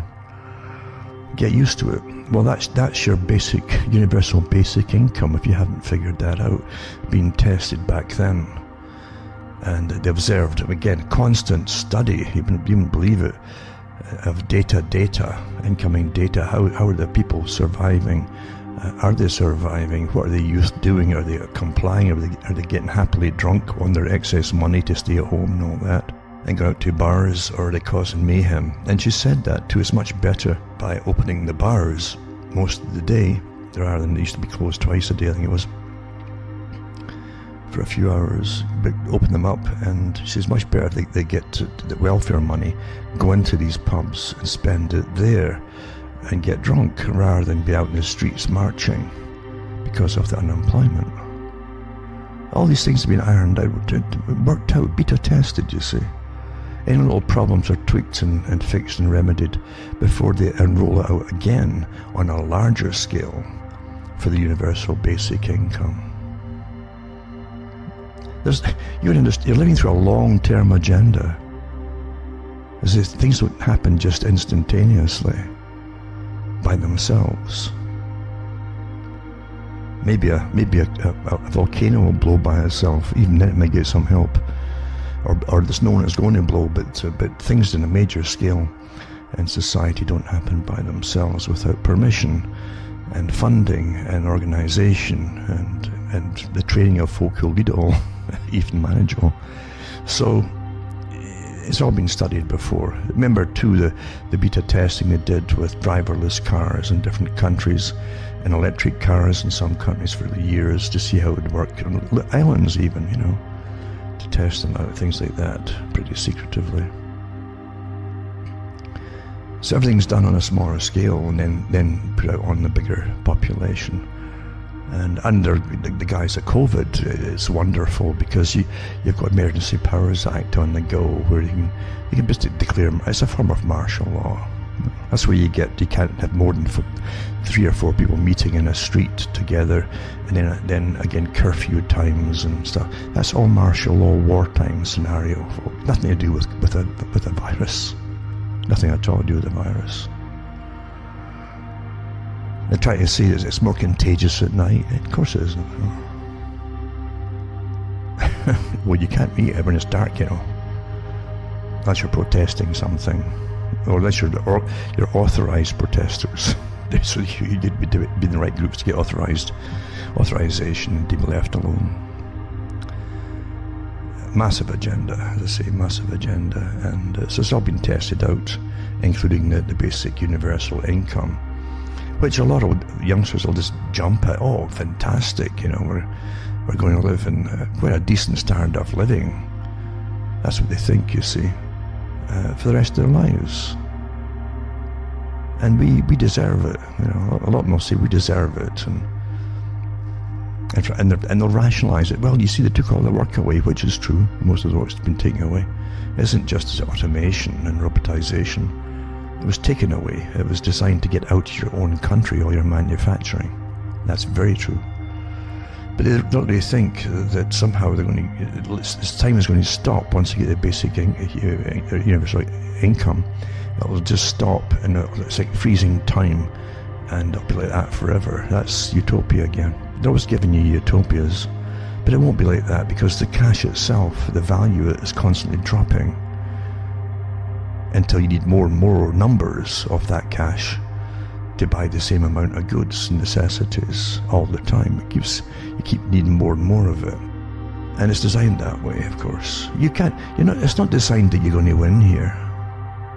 This system is so corrupt and overly managed, and we're so incredibly surveilled and monitored that you can't go on with it this way. It can't go on. It's a Tower of Babel. It's held together with thousands of band-aids over its many fractures. caused by its corruption over a long, long time. But then again, those who control it all say, well, we don't have to go on forever. We can eliminate most of the people given the right amount of time and causes to make it happen. See, you're the problem according to them. You've always been the problem. In old days, the more of you that they had, the more they could tax the cash off you and use you for wars and things. They don't need you all so much nowadays. They really don't. They don't need you for industry. They've given it all away to other countries. They don't need you so much for all the wars. We've got a few to fight for the US mainly. And then that'll be wrung out completely. They're handed to tab, then they sink into oblivion and barbarism. That's all planned as well. They'll never, once the US has served its purpose, it will sink into barbarism, and it'll be guided that way, because all the leaders are all the different factions, paid by the government, all these different provocateurs. They'll make sure, just like they did in Iraq and elsewhere, they'll create all these different sects or groups and subgroups and have them all fighting each other, and so they can't ever get together as a nation again, you see. That was what Kissinger said the plan was for those countries in the Middle East. Do the same thing in the US. Served its purpose.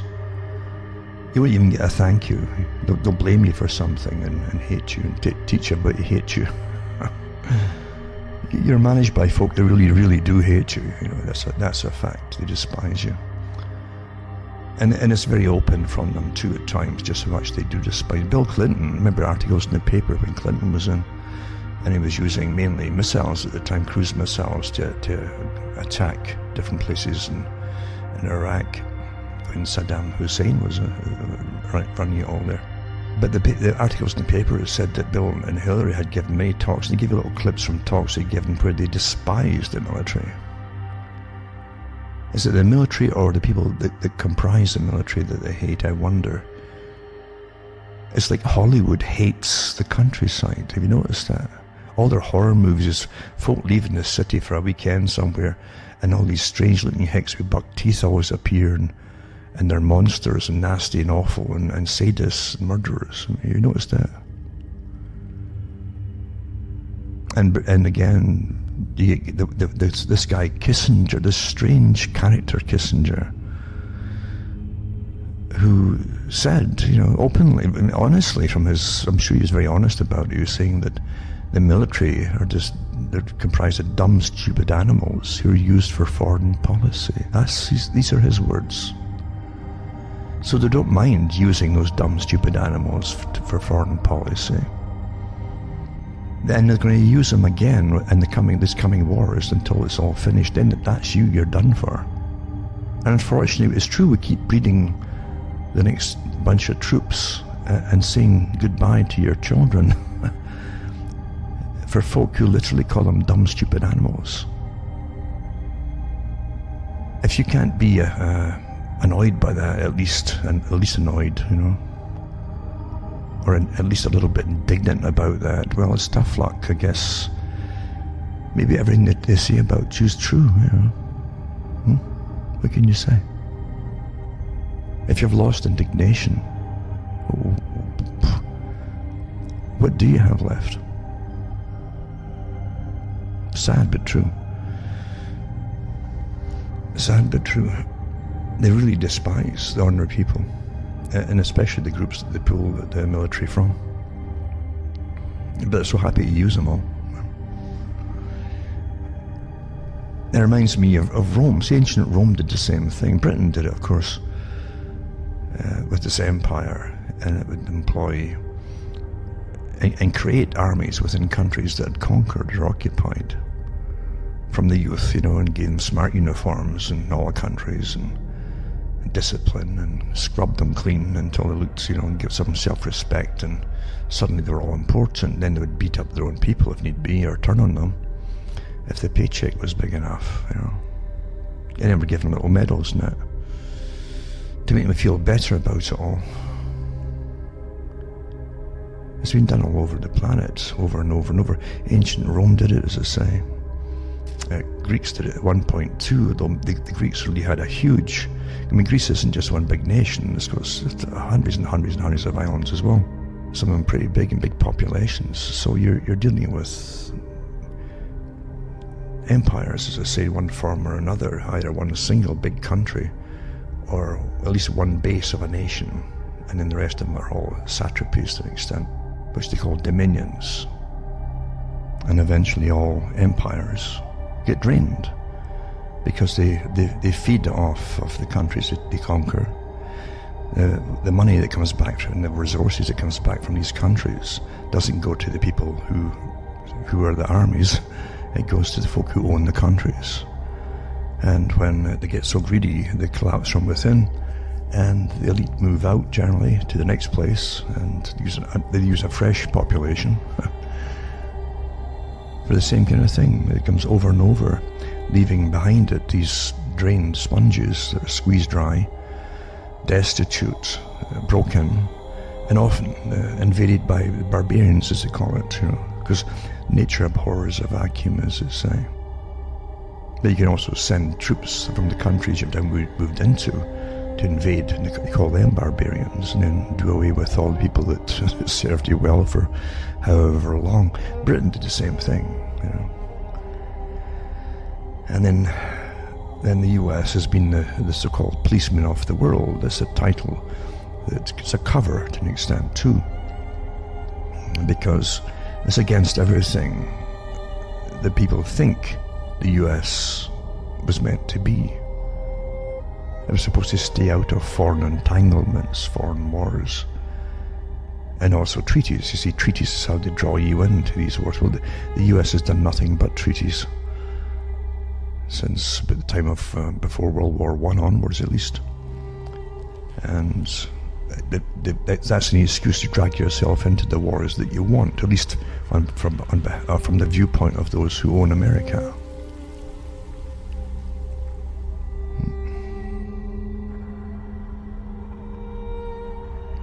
And they're about to do a whole bunch of other wars now to finish off the big famous list I've mentioned so many times that has to be completed.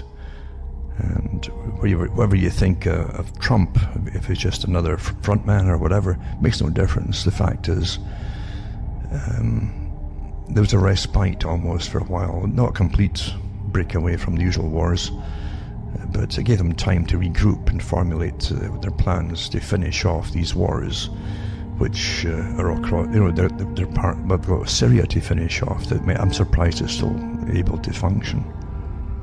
They've had mercenary armies paid by the West to hammer them for years, and they weren't boots on the ground. That was a big thing that was demanded at one point: boots on the ground to finish them off, and that's where they're going to go now. And Iran as well, As you well know, there are no threats. None more threats to the US, but it doesn't matter.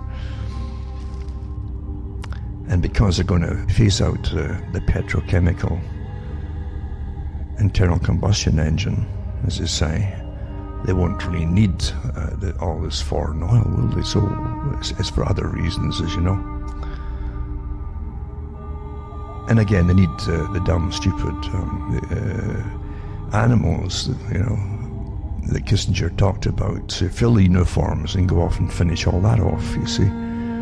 And then they can pull the rug out from the US and collapse it from within. All fits together as like chess pieces on the board. The only ones who can't see what's happening are the ones on the board, you see.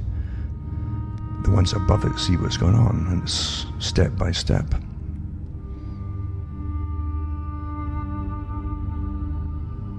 It's no different to an extent to the small-scale thing that happened on January the 6th in the States.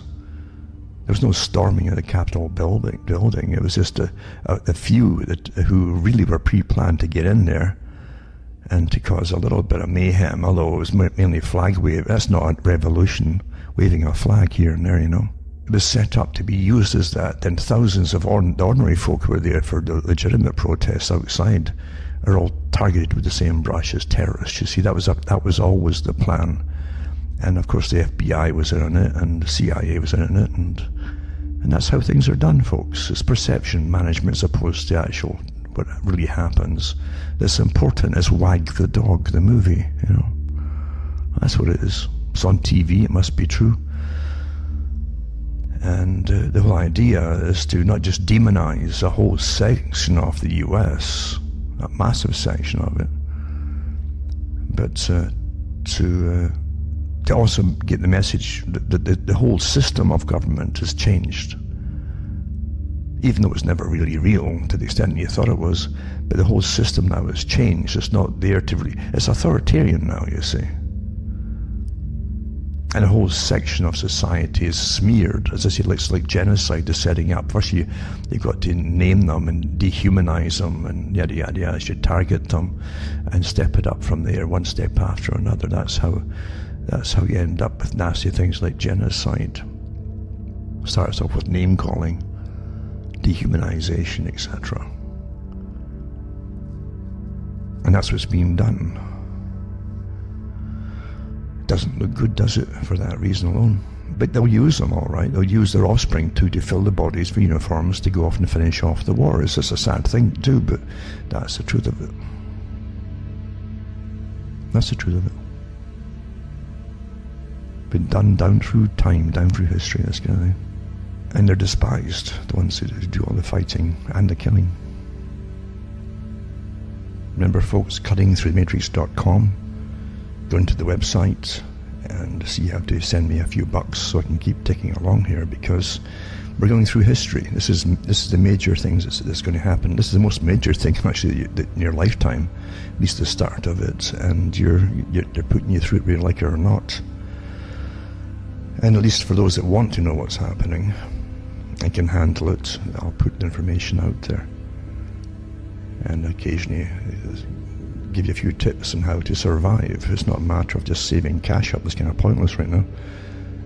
But the most important thing is a few friends here and there to help each other out, because as they restrict more and more movement, you'll need an occasional person who can somehow, under various laws, regulations or whatever, is able to get out and do certain things.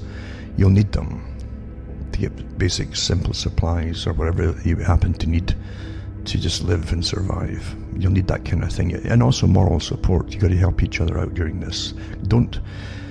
You can't sit and really hope that government's going to come and help you or send some ridiculous social worker your way that works for the government, the state. You need to have real people who don't see you as a number on a card, you know. That's what you need. So, cuttingthroughthematrix.com and send me a few bucks, and I'll try and get the books and discs out shortly, even though I'm under lockdown here, under this nonsense of lockdown. And the more testing they do with the faulty PCR test, that's why they picked it, the more cases I'll have, of course, who come positive, false positives. They admit that, even at the WHO, the World Health Organization. They've got these false positives, but that's why they picked that test, folks, and that particular idea of a virus, which they still don't have separated and contained an actual example of this virus. It's all done on computer simulations, you know. So send a few bucks my way, and hopefully we can tick along and get through all this together, because, as I say, it's not pleasant, and we're not going to avert it, because, as I say, it took years to plan this. What's happening now? Years and years to get everybody who's now in charge of anything in place for this time period. It's all sworn to work together in advance, obviously. And then they're in true lockstep with each other, just like the exercise lockstep, 2010. So, yeah, send a few bucks my way, and hopefully we'll keep going through it all. Now, the Great Reset, right? The elite had planned years ago to use climate change as the excuse. Not flying saucers, nothing else would work. We weren't interested. We wouldn't believe in alien invasion, like I said, Ronald Reagan, the rest of them.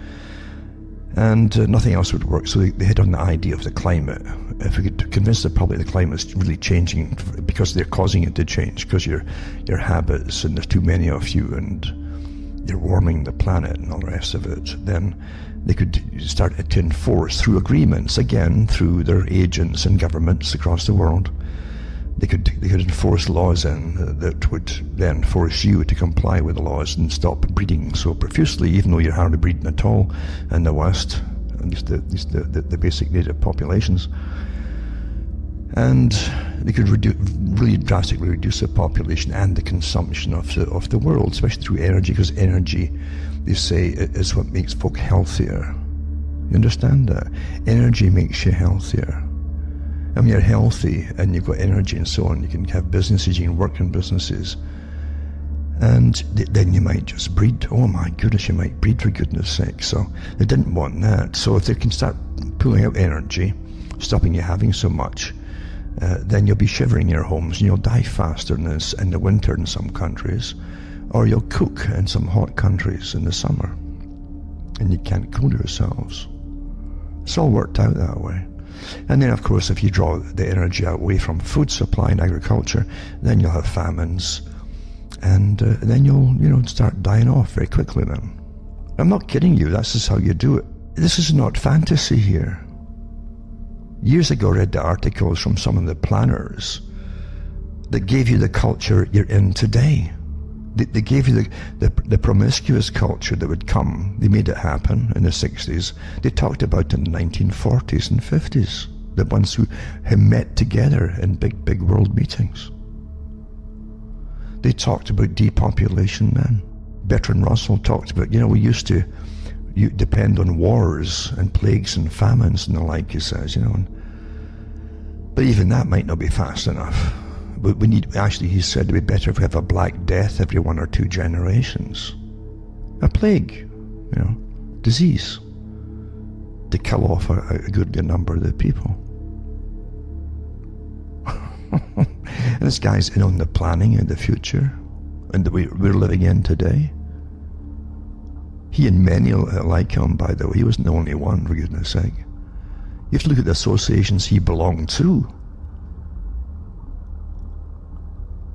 And then this Club of Rome with the top CEOs of corporations across the planet, who even with oil companies are on board with eventually doing away with oil. That means they're not going to lose a penny. You know that. As they go off in the other areas that were made essential. There'll be no other. You understand, totalitarianism also is, when you see choices being restricted, I'll heat with gas, I'll use oil, I'll use this, I'll use that. When you see it restricted down to one thing, you're in trouble. Something else is going on here. Because monopolization is power over people in any area. So anyway, the hit on the idea of COVID is better than, as I say, than climate change. It was just too slow, climate change. You see, we're ignoring them. They said that at the last year's meeting, or 2019's meeting. They said it was too slow to do something drastic, and bingo, COVID came along. Eh? You think it just happened by itself. So now they're going to combine them both together, eh? And actually celebrating again. Oh, we're back on with the climate change agreement. Oh, yeah, and we can force this through and force that through, and along with COVID, eh? So this article here is pretty good. It says, after COVID, Davos moves to the Great Reset. And that's Global Research in Canada came out with this one. And everything, as I say, take everything with a pinch of salt until you investigate what they're saying. I mean, with everybody, that's how you should be, folks. I know folk who won't look into anything to do with any kind of religious thing, and because of that, they miss an awful lot of information you won't get anywhere else. It's the same with far left and far right. I look into them all because it's interesting to see what they're coming up with. You've got to get some kind of overall picture of something. Then you come to your own conclusions based on all the data. So this article here says, with the USA Biden presidency, Washington has rejoined the global warming agenda of the Paris Accords, with China making loud pledges about meeting strict CO2 emission standards by 2060. Now the World Economic Forum is about to unveil what will transform the way we all live in what the World Economic Forum head Klaus Schwab calls the Great Reset. Make no mistake, this all fits into an agenda that has been planned for decades by old wealth families, such as Rockefeller and Rothschild. Brzezinski called it the end of the sovereign nation state. David Rockefeller called it one world government. George H.W. Bush in 1990 called it the New World Order. Now we can better see what they plan to impose if we allow. So the Great Reset of the World Economic Forum is a 21st century rollout of a new form of global total control. And that's it. That sums it all up. This is a lengthy article, by the way, but I'll put it up, and it's worth reading for sure, because it contains a lot of just the basic facts, not speculation, but it is facts. And this is what they say: we only have one planet, and we know that climate change could be the next global disaster with even more dramatic consequences for humankind. We have to decarbonize the economy. That's everything we need to survive in the short window still remaining, and bring our thinking and behaviour once more into harmony with nature, declared the WEF founder Schwab about the January 2021 agenda. The last time these actors did something at all similar in scope was in 1939, on the very eve of World War II. At that time, the Rockefeller Foundation financed a top-secret strategy group working out of the New York Council on Foreign Relations. It was known as the War and Peace Studies, and headed by America's Haushofer, geographer Isaiah Bowman of Johns Hopkins University, naturally. Before German Panzer tanks had even rolled into Poland, they were planning a post-war world where the United States would emerge as the sole victor and replace the British as the global hegemonic power. Formulation of a US-dominated United Nations and Bretton Woods monetary order based on the dollar was part of their project. In 1941, as America formally entered the war, the CFR group sent a memo to the US State Department, which said, if war aims are stated which seem to be solely concerned with Anglo-American imperialism, they will offer little to people in the rest of the world. The interests of other people should be stressed. This would have a better propaganda effect. This is what they said. That successful project has been frameworked of what Henry Luce in 1941 called American Century. Interesting, eh? And lasted until quite recently. Now those same families, again including the Rockefeller Foundation and the Rothschilds in the person of Linda Rothschild, Council for Inclusive Capitalism with the Vatican, are moving to create the next generation in their pursuit of global domination. It's being called the Great Reset. It requires global government, a plank significantly endorsed by the Jesuit Pope Francis. Its public relations man Klaus Schwab is a self-admitted protege of Rockefeller's insider Henry Kissinger from their days 50 years ago at Harvard. It's just a small world, you see. In May 2020, as the coronavirus had caused global panic lockdowns far beyond the initial outbreak in Wuhan, the British Crown Prince Charles, together with the World Economic Forum founder Klaus Schwab, unveiled what they gleefully named the Great Reset.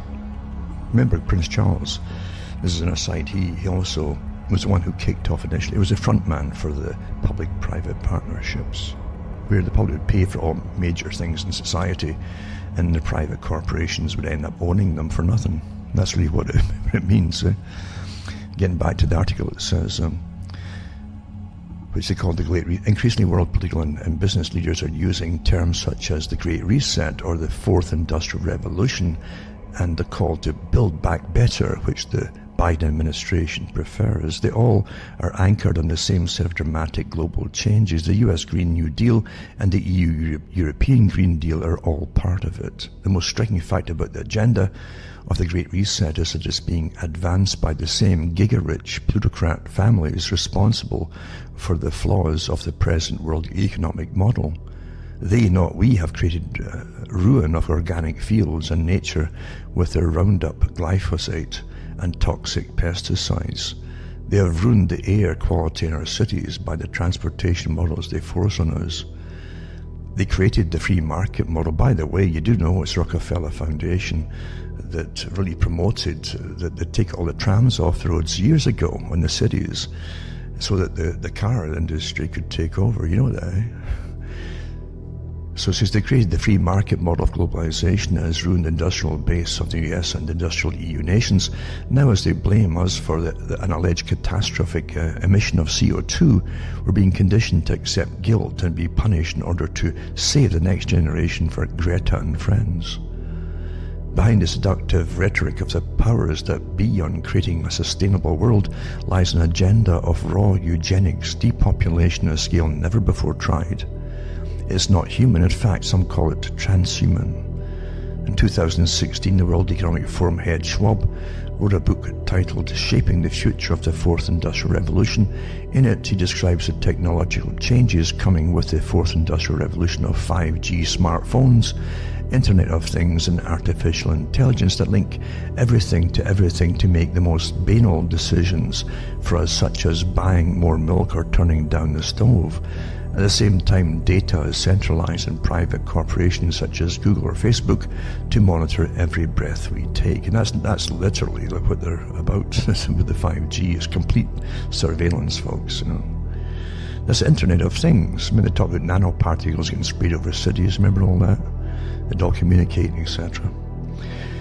Schwab describes how new generational technology is already being rolled out by Google, Huawei, Facebook and countless others will allow governments to intrude into the hitherto private space of our minds, reading our thoughts and influencing our behaviour. Fourth Industrial Revolution technologies will not stop at becoming part of the physical world around us. They will become part of us, said Schwab. Today's external devices, from wearable computers to virtual reality headsets, will almost certainly become implantable in our bodies and brains. The links, by the way, for his statements are here, eh? I'll put them all up. I always put up the articles that I read from, or that I use. And he said, Schwab adds that the Fourth Industrial Revolution will lead us to what our world will lead us to is a fusion of our physical, digital and biological identity. Among those fusion technologies are active implantable microchips that break the skin barrier of our bodies. Schwab explained these implantable devices will likely also help to communicate thoughts normally expressed verbally through a built-in smartphone and potentially unexpressed thoughts or moods by reading brainwaves and other signals. I don't know about you, but I'm not eager to have the state of Google read my brainwave.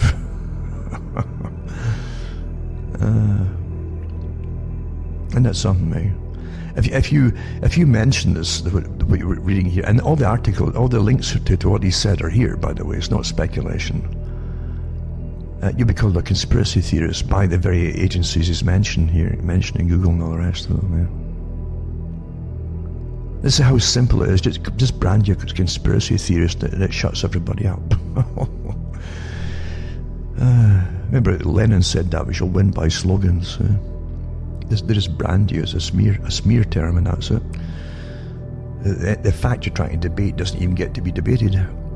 The confusing aspect for many of us is the plethora of front groups, non-governmental organizations and programs which all lead to the same goal: the drastic control over every member of society in the name of sustainability. UN Agenda 2030, that's agenda for the 21st century. Remember, 2030 is just parts of it broken up, you see. 2015, 2030, 2045 and so on. This is nowhere is it more ominous than in their plans for the future for food. After creating the present system of globalized industrial agriculture, agribusiness, a project began in the 1950s by Rockefeller Foundation, the same circles now advocate sustainable agriculture, which means a shift to genetically edited fake foods, lab-made synthetic meats and such, even including worms and weeds as new food sources. W.F. Schwab has partnered with something called EAT Forum, which describes itself as a Davos for food that plans to set the political agenda. EAT was created in Sweden in 2016 with support from the UK Wellcome Trust. Wellcome Trust is an amazing eugenics organisation, or a history involved in it too. And it was funded by GlaxoSmithKline and the German Potsdam Institute for Climate Impact Research. Not surprising, that's an amazing front organisation. And lab-grown synthetic gene-edited meats are being supported, amongst others, by Bill Gates, naturally, the same one backing Moderna and other genetically edited vaccines. EAT works, amongst others, with Impossible Foods and other biotech companies. Impossible Foods this is the name of it, Impossible Foods was initially co-funded by Google, Jeff Bezos and Bill Gates.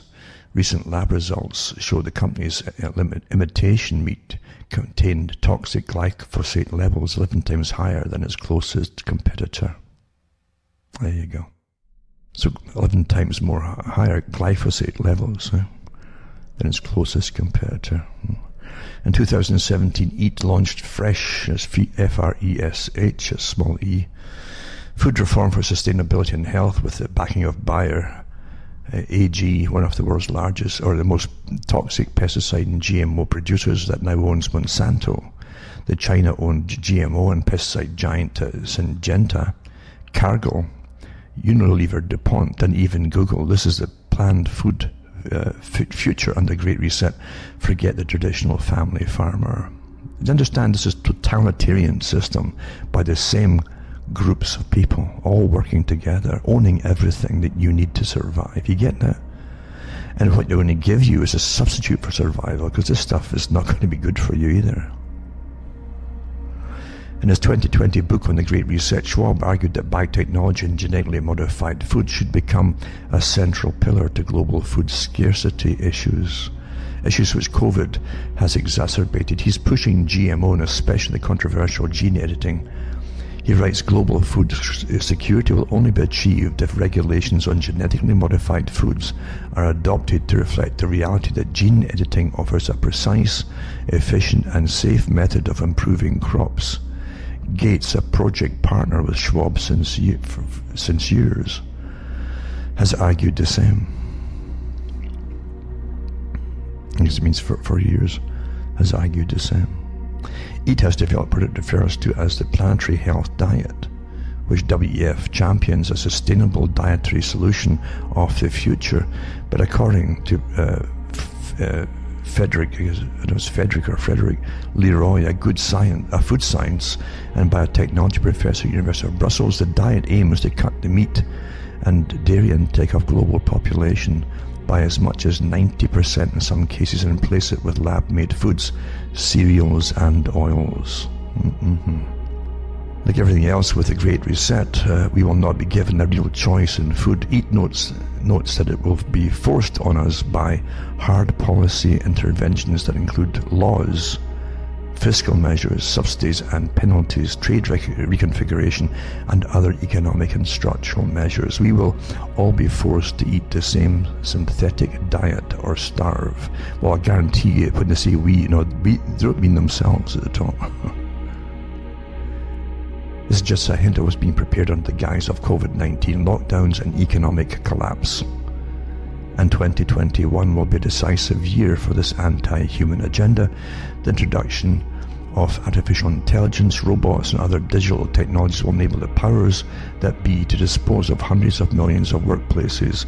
Contrary to their propaganda, new jobs will not be sufficient. We will be becoming increasingly redundant. It says this all seems too surreal until you read from their own descriptions. The fact that the cabal of the world's most influential corporations and billionaires sit on the board with World Economic Forum Kissinger student Klaus Schwab, along with the head of the UN and of the IMF, with the CEOs of the world's largest financial giants, including BlackRock, Blackstone, Christine Lagarde of the European Central Bank, David Rubenstein of Carlyle Group, Jack Ma, Richard billionaire in China, is proof enough that this Great Reset is not being done with our true interests at heart, despite their silky words. This dystopian agenda is 1984 on steroids, and COVID-19 was merely the prelude. You see?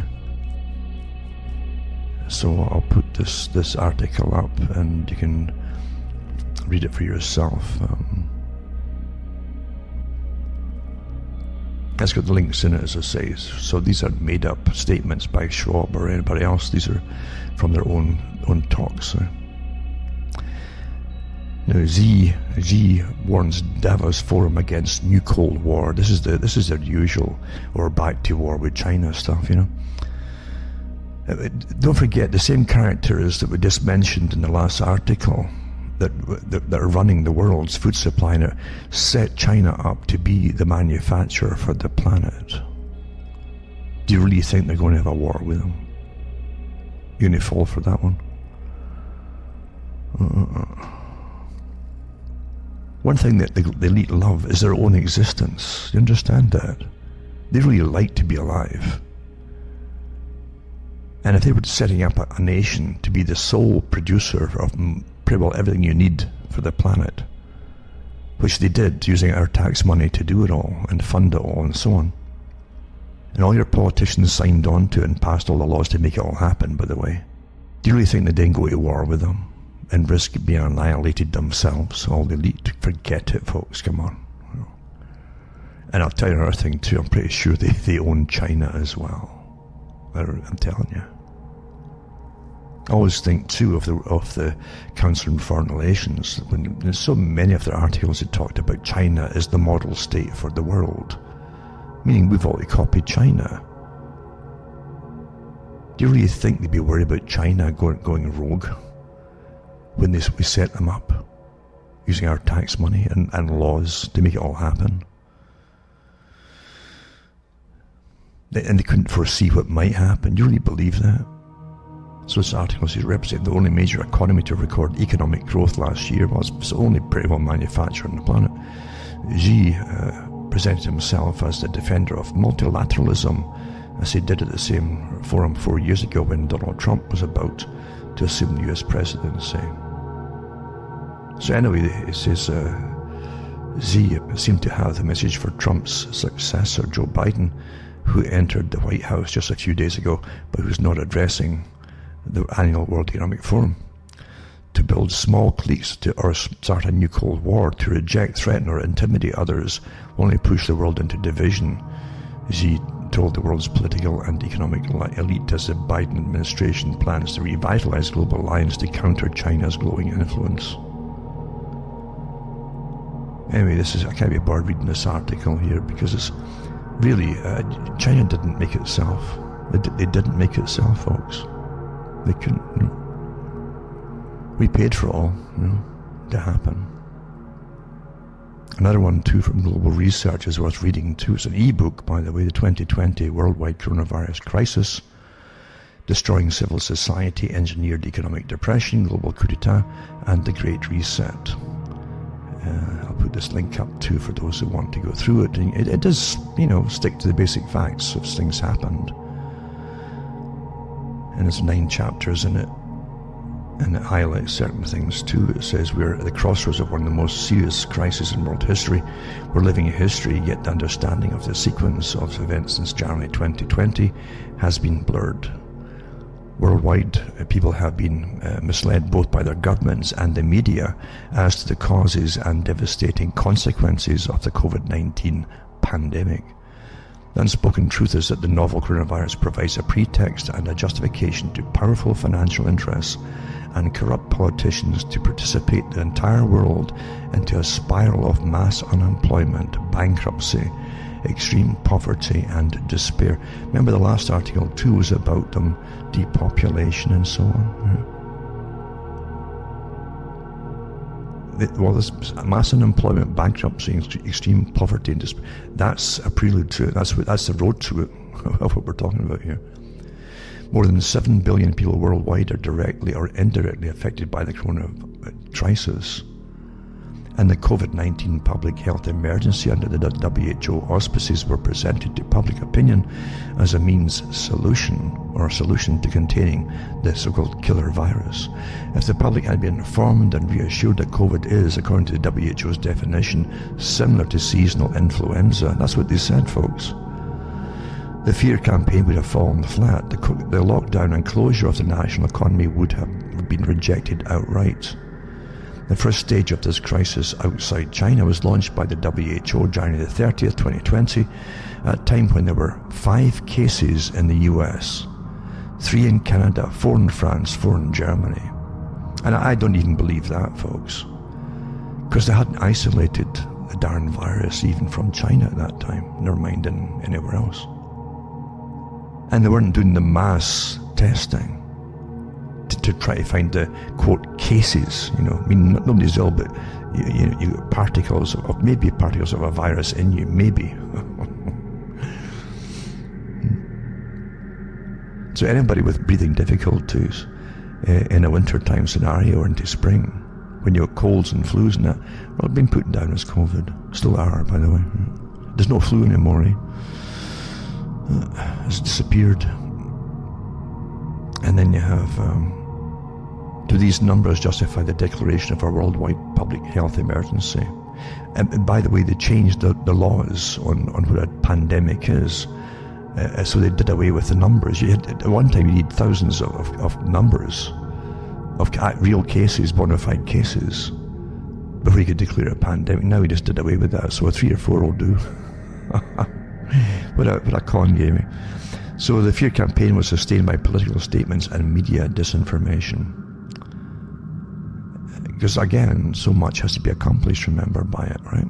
So much. And then you have people that are frightened. They're encouraged to do the PCR test, which is flawed. A positive PCR test does not mean that you are infected and or that you can transmit the virus. The real-time PCR test is known to produce a high percentage of false positives. Moreover, it does not identify the virus. Well, what good is that?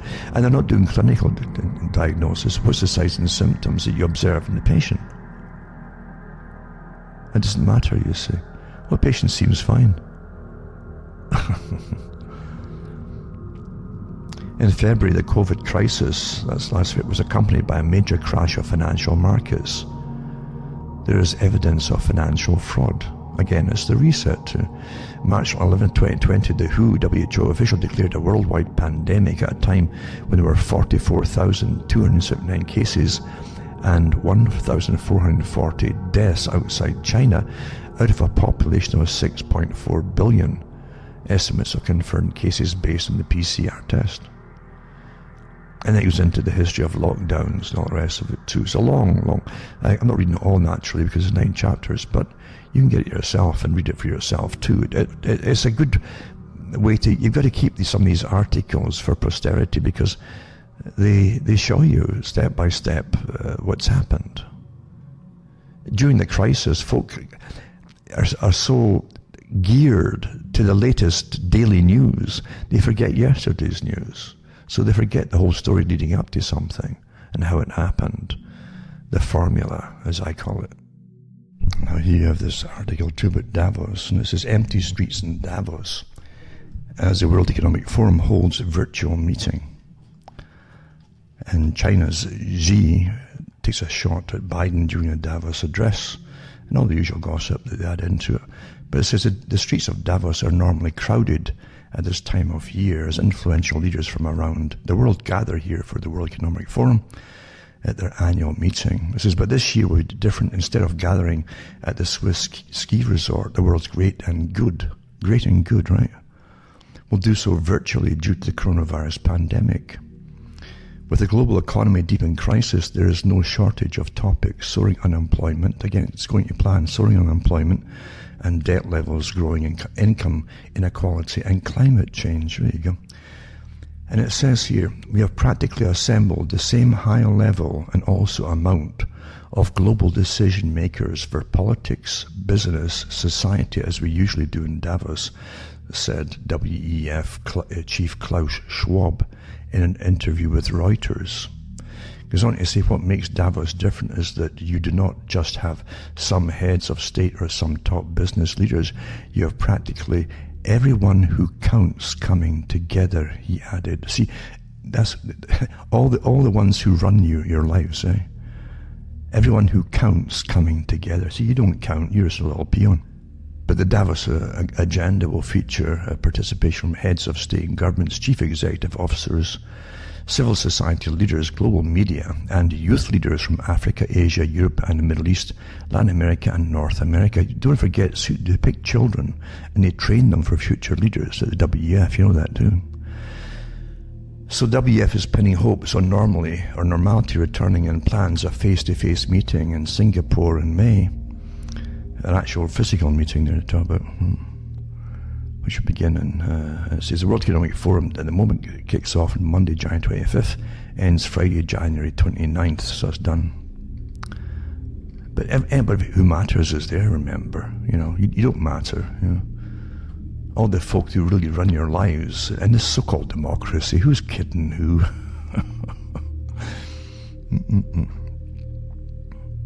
What's it take to be sick of COVID? If you're not by now, shame on you, right? Shame on you. And that's by the usual, the hell in the handbasket. Helena gets really ticked off at these kind of things that are going on. And it says the above title is not a reference to any form of supposed infection from the ever-elusive COVID-19. Simply a question regarding how much lies and deceit does it take to make any rational person decide that enough is enough. Why are people so accepting of something which is clearly not manifested in any realm of reality outside of their brainwashing box glowing in the corner of their living room or domestic prison habitation? That's where your home is now, isn't it? Domestic prison. Human beings seem to have lost the ability to view the world through their own eyes and blindly accept the world of known liars, and there are known liars, from all quarters of the political spectrum and the pseudo-medical talking heads and mainstream media. And humanity is bogged down in a quagmire of electronic bombardment using techniques and methodologies which are not beyond their understanding. They simply do not want to admit the obvious truths to themselves, and it would seem that they are far happier bitching to their spouses about another bloody lockdown, it says, than actually coming to what's more and more an obvious conclusion. They've been duped time and again by the same talking heads in politics, the medical pseudo-profession as it stands now, and the media for the past year. It's a good enough article because that's what it's all about, isn't it? When you really look at the facts coming out with the WHO, when they admit that the testing that they're doing is full of holes, absolutely full of holes with lots of false positives, which makes thousands of people eventually, over the course of a year, going to quarantine for no real reason, and stuff like that, of course. But they need the numbers. That's why they do all 10,000 more have been tested, and we're rolling out more testing all the time. And then we get cases because of the testing. And I've said it before, if you want COVID to go away, stop testing, and it'll go off on its own. Quite simple, eh? And it's true enough too that even some of the top scientists in China have had to admit in interviews they haven't isolated this virus. Neither has the West. They can do computer models on it and computer screens, but that's about it. And you have to really wonder, eh? You really do have to wonder, And because China supposedly gave the sequence of the genetic makeup immediately, and I remember that article, it's all it's all punched in a computer, and they say, we see it now in the computer, okay. Another article here too is the Corman-Drosten review report. A very important article, and it says curated by an international consortium of scientists and life sciences. So this is a review report. It says it all Eurosurveillance 2020. This extensive review report has been officially submitted to the Eurosurveillance editorial board on 27 November 2020 via their submission portal. Enclosed in the report is a retraction request letter signed by all the main and co-authors. First and last listed names are the first and second main authors. All names in between are co-authors. External peer review of the RT, a real-time PCR test to treat SARS-CoV-2, reveals 10 major scientific flaws at the molecular and methodological level, consequences for false positive results. And it's got all the different people involved in it signed it here too. And then here's the abstract in the publication entitled Detection of 2019 Novel Coronavirus by Real-Time PCR. Your Surveillance 25/8/2020, the authors present a diagnostic workflow and RT real-time qPCR protocol for detection and diagnostics of 2019 and CoV-2 or CoV. This 2019 CoV, now known as SARS-CoV-2, which they claim to be validated as well as being a robust diagnostic methodology for use in public health laboratory settings.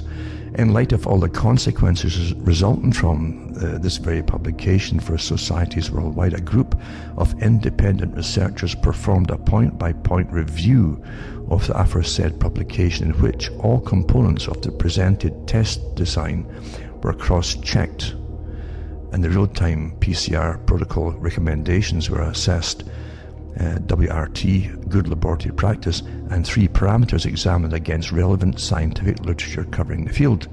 The published RT-qPCR protocol for detection and diagnostics 2019 CoV and the manuscripts suffer from numerous technical and scientific errors, including insufficient primer design, a problematic insufficient RT-PCR protocol, and absence of an accurate test validation. Neither presented test nor the manuscript itself fulfills the requirements for acceptable scientific publication. Further, serious conflicts of interest of the authors are not mentioned. Finally, the very short timescale between submission and acceptance of the publication, 24 hours, signifies that a systematic peer review process was either not performed here or problematic poor quality. We provide compelling evidence of several scientific inadequacies, errors and flaws. Then it goes into some of the meat of it all. So the paper was showed numerous serious flaws in the Corman-Drostein paper, the significance of which has led to worldwide misdiagnosis of infections attributed to SARS-CoV-2 and associated with the disease COVID-19. We're confronted with stringent lockdowns which have destroyed many people's lives and livelihoods, limited access to education, and those imposed restrictions by governments around the world are a direct attack on people's basic rights and their personal freedoms, resulting in collateral damage for entire economies on a global scale. There are 10 fatal problems with the Corman-Drostein paper, which we'll outline and explain in greater detail in the following sections. Then they go into them too. And it says the focus here should be placed upon 2 stated aims: development and deployment of a diagnostic test for use in public health laboratory settings. These aims are not achievable without having any actual virus material available. I'll repeat that for the hard of thinking. It says these aims are not achievable without having any actual virus material available, e.g. for determining the infectious viral load.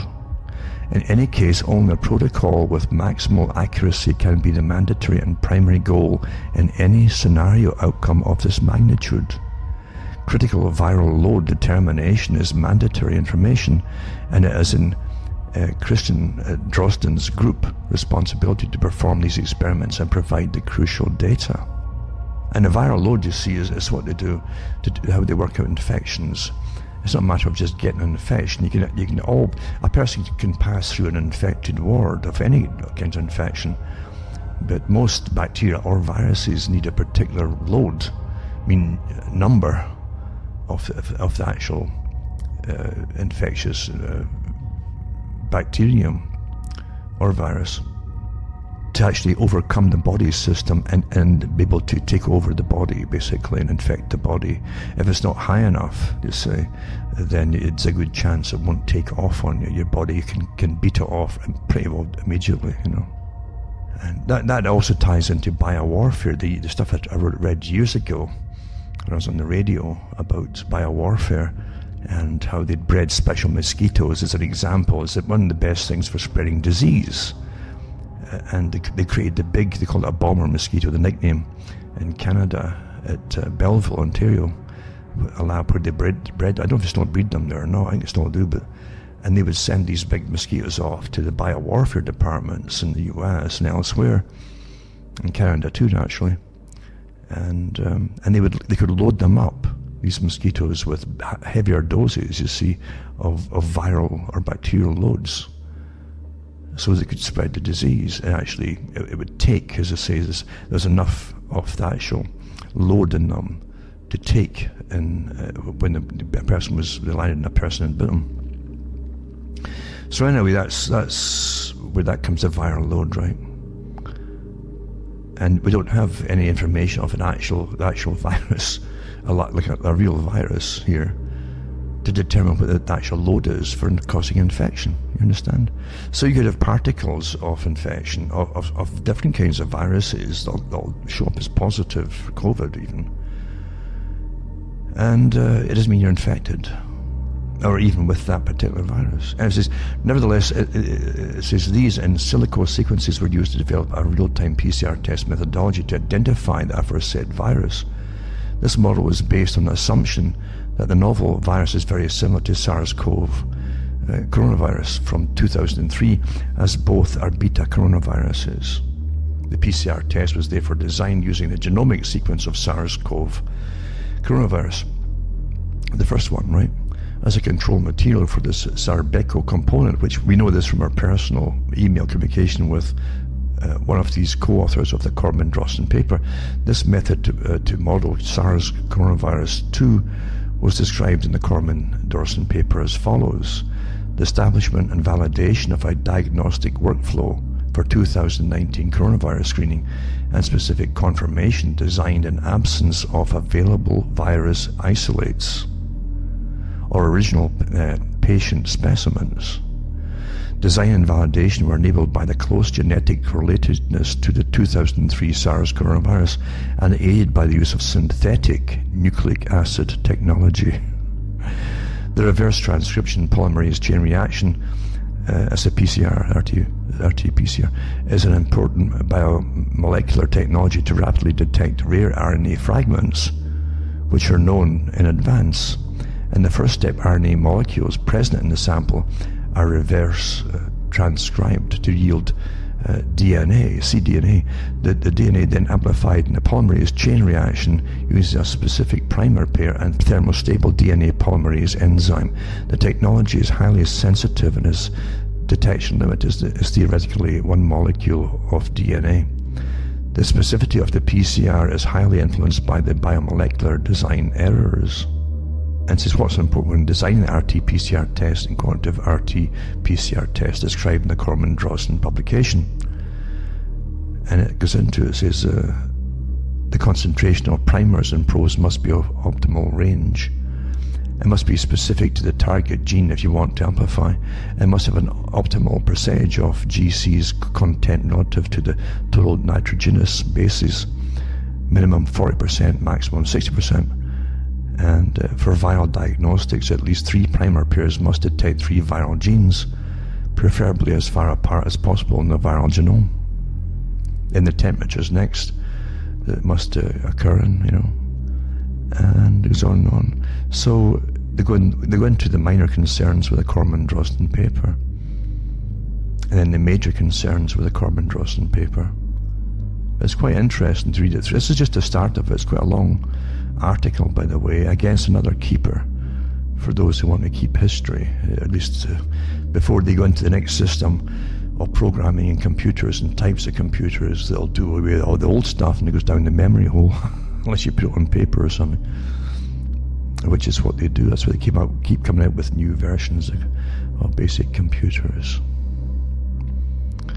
This other article here is interesting, really interesting too, and it's a brief examination of some facts related to mass vaccination, and this is by Gilad Atzmon, who's I think he's from Israel, and he's a musician. I don't know if it's jazz mainly, but he's spoken out about many things too, and he's not shy in saying things. So this is a case of Israel leading the world by far in the mass vaccination contest doesn't leave much manoeuvring room for skeptics.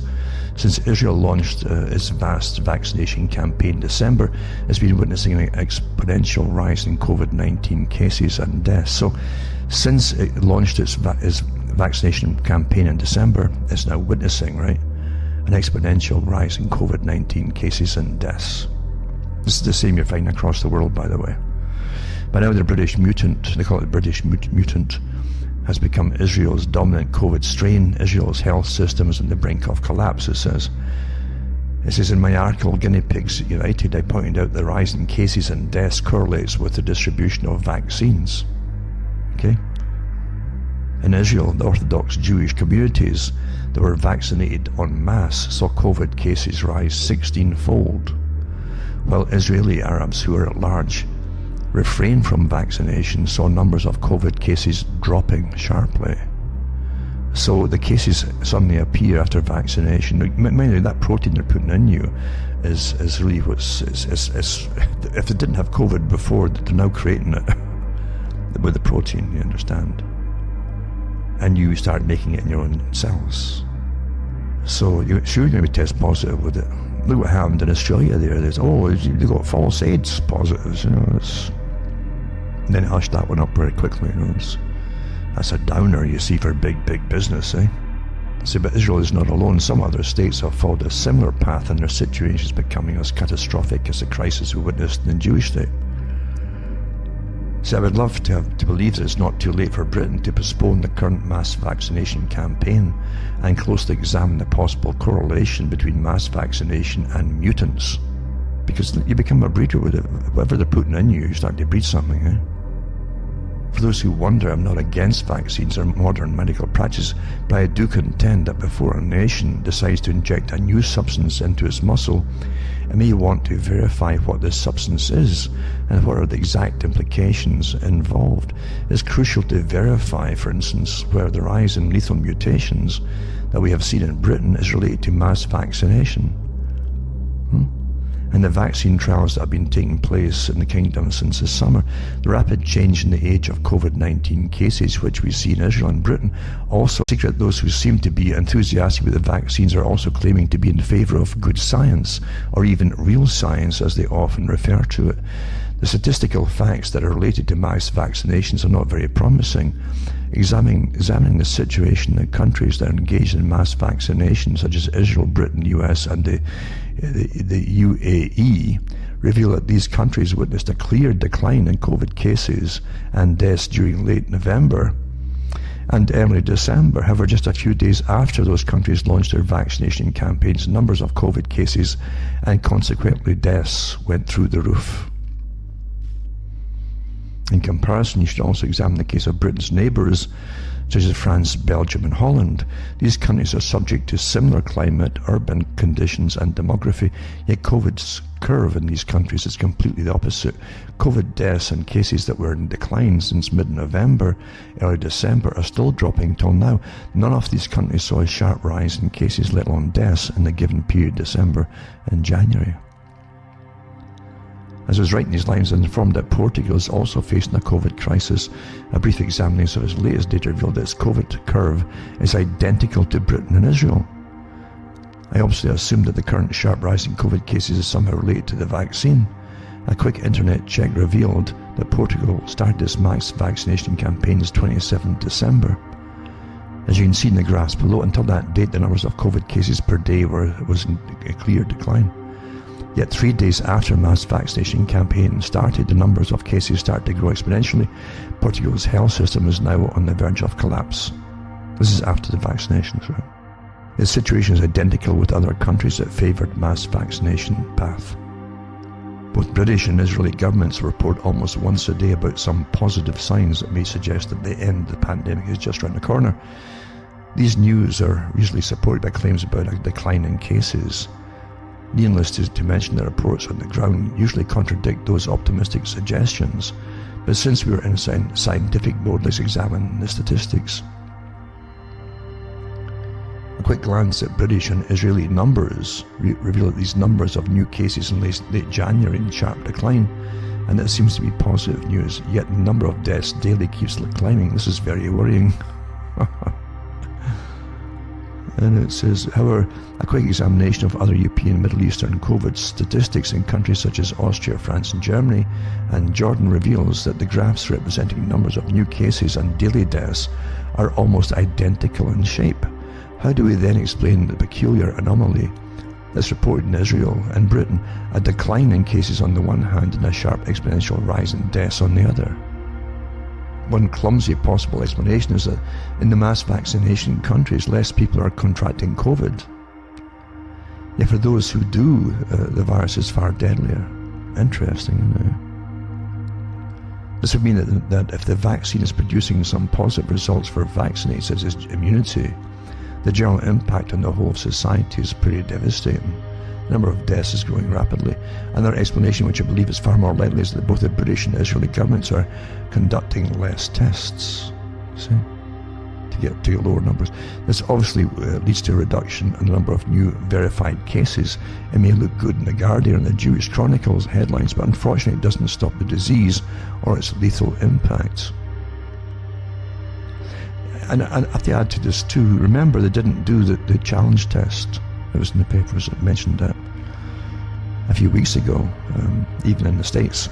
And Fauci mentioned it too, that he decided not to use the volunteers that they're taking the shots, the young, healthy volunteers. And I don't think they had any older folk there. And interesting too, that was supposed to be the major group they wanted to save was older people, they claimed at the time. But anyway, they said that he wouldn't use, they said, the challenge test because he didn't want to make any of the test subjects ill. Well, it's the only way you find out if the vaccine works, is to eventually expose them, as you would do animals or humans, to a live virus. Well, if you don't have a live virus, you can't expose them, I suppose. But anyway, let's get back to their part of it here.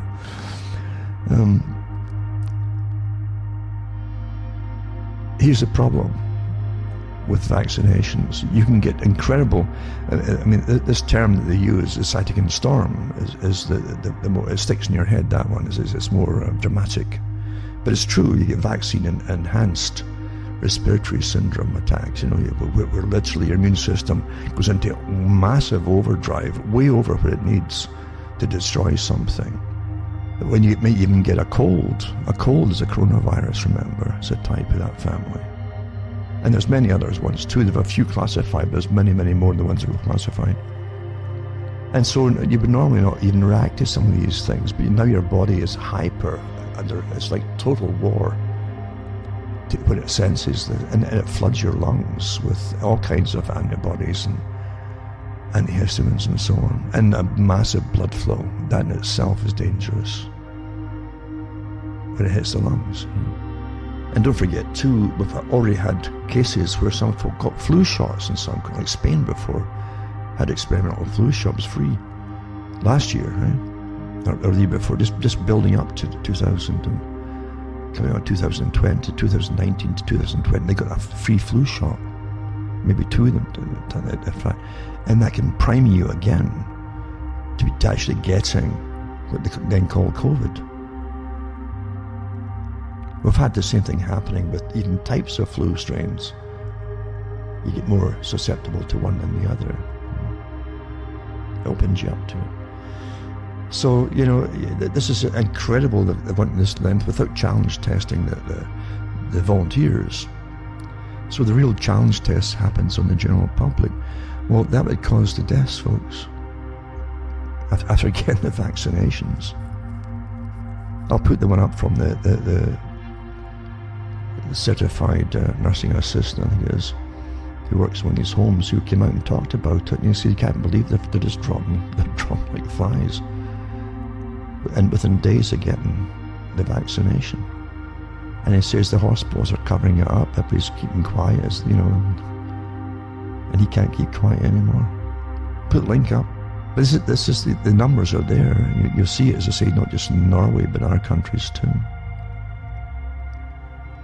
Now, if this is well understood to be happening, you've got something else going on here when authorities are allowing it to continue, when they know what's going on. This other article too is the censorship now. That's what you always get, two different groups involved in it. They've been doing this for years, actually, even for 9/11, before 9/11 happened. Suddenly they would target these just white folk. All white folk were getting blanketed as evil and supremacist, absolute joke, supremacist.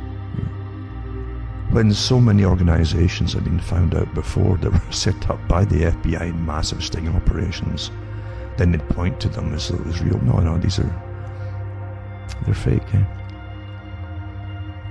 But they've definitely targeted a section of society, no doubt about it. And that's what you do in genocide. Target them, convince the rest of the population that they're a danger to society, you see. Stigmatize them, dehumanize them, and then you after them, eh? You also stop them having the ability to speak, to get a voice. They can't put anything into newspapers, and now it's all electronic now, eh?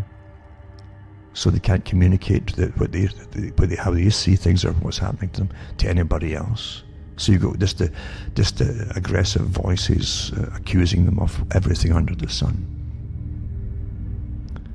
and it's all to be fed to the general population in preparation for what you want to do to them. You see, so that the people won't care. And we've seen this. These monopolies were set up as the global authorities. You know. The authorities gave you the characters that you think are self-made billionaires. They're not self-made billionaires at all. They're front people for a massive agency that runs the world. So YouTube nuked 2 videos of a Senate hearing on COVID-19 treatments. A Senate hearing, right? Senator Ron Johnson said YouTube, which is owned by Google, removed 2 videos from a Senate hearing about COVID-19 treatments from its platform on Wednesday.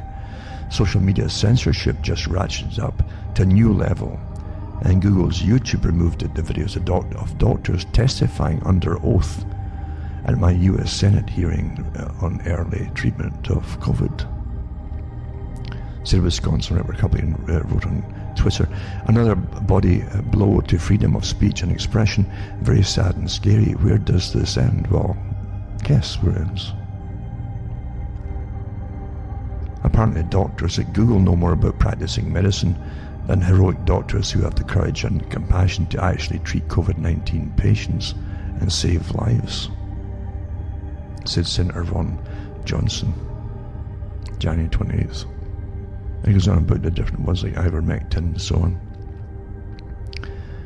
and the doctors' names who testify about their efficacy of these particular treatments and so on. YouTube told the Federalist, that this organization that runs this site, the Federalist, that the video was removed for violating our COVID-19 misinformation policy. So the removal of the videos is just the latest and alarming trend of big tech giants using their power to censor or silence information they don't agree with or like. Earlier this month, YouTube announced a ban on all videos shedding light on voter fraud in the US in the recent presidential election.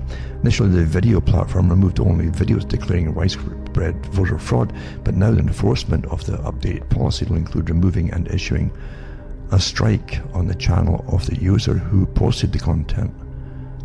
And strikes on YouTube prevent users from uploading, sharing and live streaming on their channels for a minimum of a week, and can even result in a full ban. And that's your new system, folks, of total censorship in a totalitarian regime. That's what it is. You see, democracy, real democracy, is just too messy, untidy for authoritarians, you see. Can't have that. So it's been taken away from you. Macron in France, right? I don't think anybody has any faith in this guy at all, or much as it just doesn't work as expected, it says. Macron questions vaccine credibility as the EU approves AstraZeneca jab. So the battle's raging over the safety of vaccines Friday as the EMA insisted that AstraZeneca's COVID vaccine was safe before approving it for anyone over 18. French President Emmanuel Macron has just expressed serious doubts about the jab's efficacy, just as Europe's second largest economy is supposedly struggling to convince citizens to take the vaccine. Folk don't want it. Forget all the polls, folk don't want it. Polls are meant to make you jump on, but if they are all wanting it, then I should do it too. That's what they're designed. That's what polls are for. The con of the masses.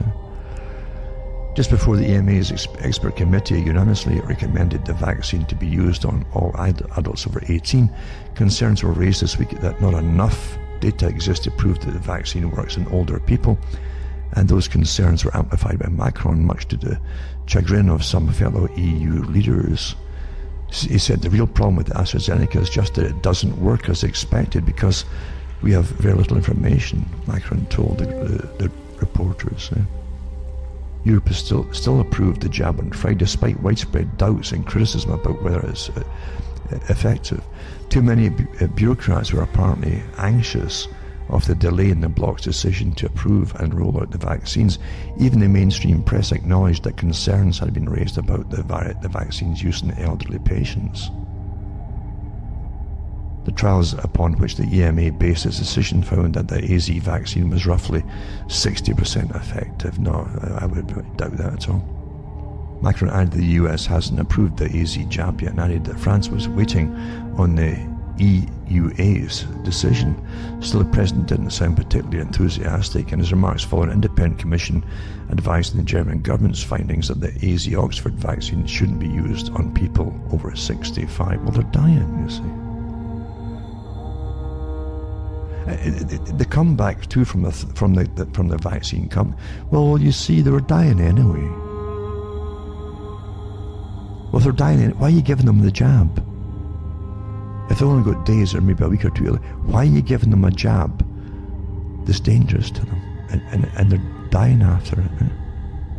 And why use that excuse when you blamed everybody back last year who wanted to get back to normal and get working and have an economy and so on? Oh, well, you want to kill the old folk. You don't want to just stop working and give it a break and let the old folk live. That's how they try to guilt you, guilt trip you. But it's okay when their vaccines are bumping them off. Well, they're dying anyway from the same sources.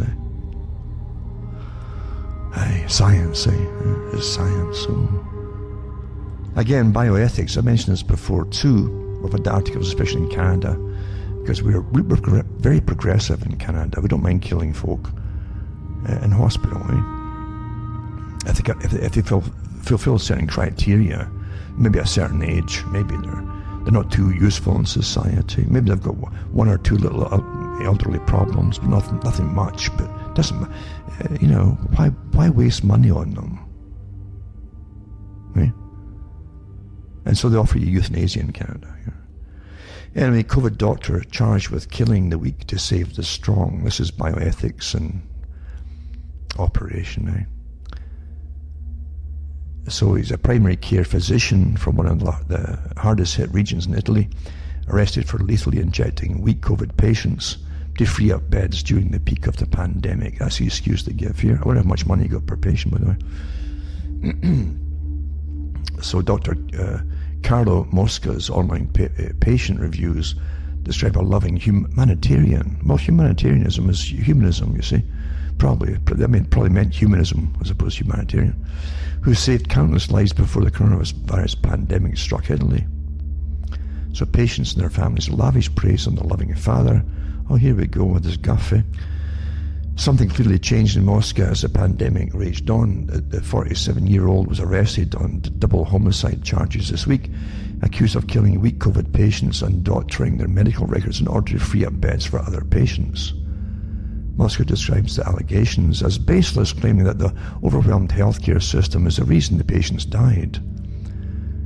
During the first months of the pandemic, Italian doctors were faced with horrifying decisions in deciding who to give respirators and other supplies to, often deciding who lives or dies based on their chances of survival. So they're deciding, I guess if you're essential or not, essentially letting the weak die due to lack of treatment. But what Moscow is accused of taking is one step further and killing the patients himself. They've already exhumed some of the patients that died, who were buried, I guess, as the prosecution built the case against the primary care physician using text messages amongst nurses who watched the once loving physician transform from Dr. Jekyll into a sinister Mr. Hyde, although one very likely overwhelmed. Here they go with excuses by the sheer magnitude of the human tragedy around them. The investigating magistrate in the case has suggested that Moscow was a victim. Oh goodness, I didn't realize that. He's a victim. The ones who kill the patients are victims, see? In the throes of extreme stress originating from having to face the growth or the growing influx of COVID cases.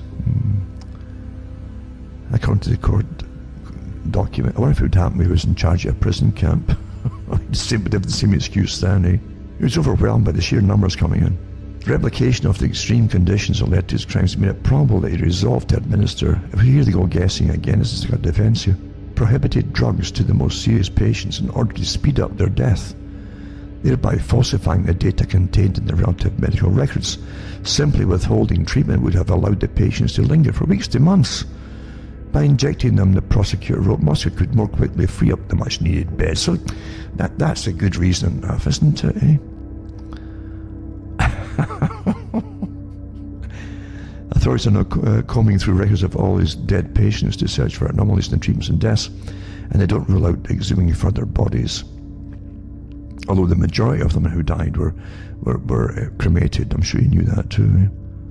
So anyway, it says, here's what he used, is to kill them. It says, nurses say he started directing them, the nurses, to inject lethal doses of succinylcholine, it's called, succinylcholine, and propofol, which are often used when intubating patients into COVID sufferers who were never meant to be intubated, right? Using the drugs on non-intubated, this is the ventilators they're talking about. Using the drugs on non-intubated patients causes them to suffocate. Because when they put you on ventilators, they have to give these drugs because your body will retaliate. Like you're getting some put down your trachea, your breathing tube, right? And the machine is then going to breathe for you against your natural ability to breathe yourself. Your body's trying to inhale and exhale and so on. And it all stops with this thing and these drugs. So these drugs stop that part working so that the machine can take over. If you're not hooked to the machine and you give it these drugs, you suffocate. Your own breathing mechanisms stop. And your ribs won't contract, intercostal muscles and so to help expand your chest, to suck in the air, etc. And your diaphragm doesn't move down. So this is very deliberate. This isn't some little oversight here. And during the months of March and April, before a nurse confronted Moscow and threatened to report him, orders for both drugs grew by 70%. He's ordering the stuff that he was using. As things grew more frantic, the nurses started exchanging worrying messages that now form the prosecution's case. At least one confronted him about his state of mind. Did he ask you to administer the drugs without intubating them? One nurse wrote, I'm not killing patients just because he wants to free up the beds. This is crazy, wrote another.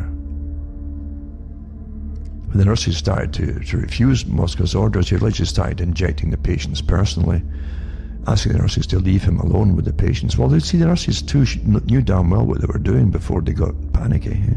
Prosecutors say he also wrote false terminal diagnoses on the patients' charts, giving them a more believable cause of death. Well, I'm sure that's been done pretty widespread across the world right now, actually. Moscow has been put on leave from the hospital, is under house arrest until his trial begins this spring. So there you go. It's progressive, you see. Why keep these elderly folk alive, for goodness sakes?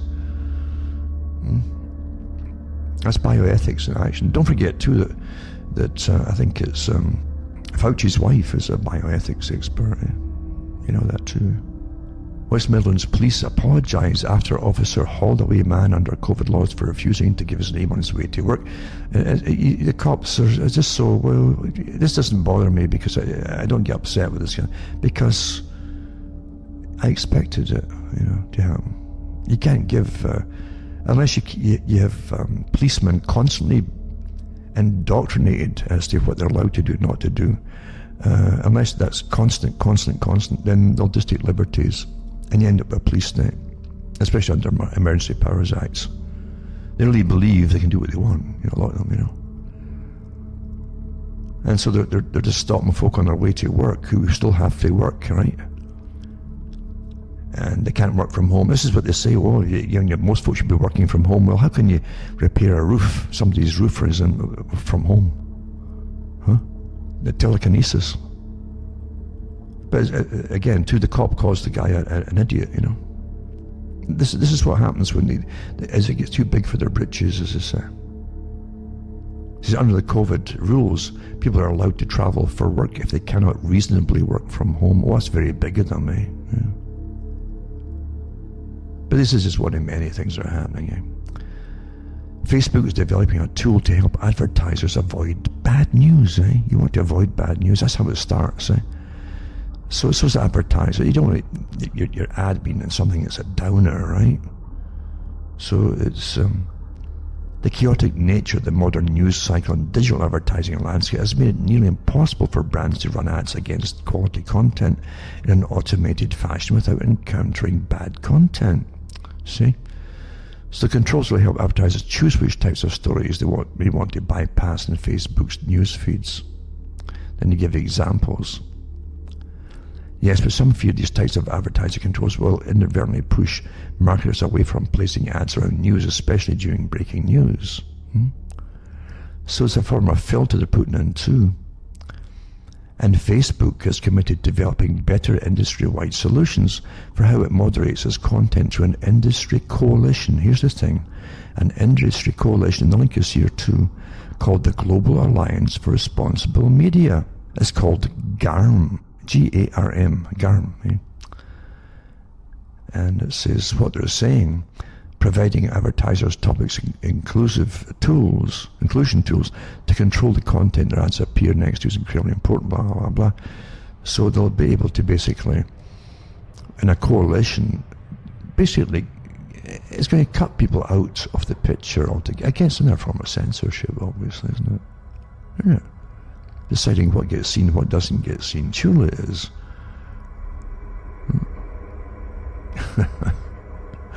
You wait and see. But they're already doing that anyway. How long before Washington's demonization of Russia and China and Iran leads to war? Eh? Well, let's just guess. They're already talking about it in all the other countries. Israeli military chief orders forces to step up preparations for possible offensive action against Iran. And then, why does U.S. Central Command, this is from Jerusalem Post, now include Israel? Where not it ever made sense, the idea that Israel must remain out of Central Command was now clearly outdated. Now they're in Central Command. And it also means that there'll be more U.S. military posture in the Middle East and improve U.S.-Israeli defense relations. So there's definitely wars on the horizon, I would say, judging from all the war talk and all the enthusiasm for war talk, as they get back on course with their big agenda,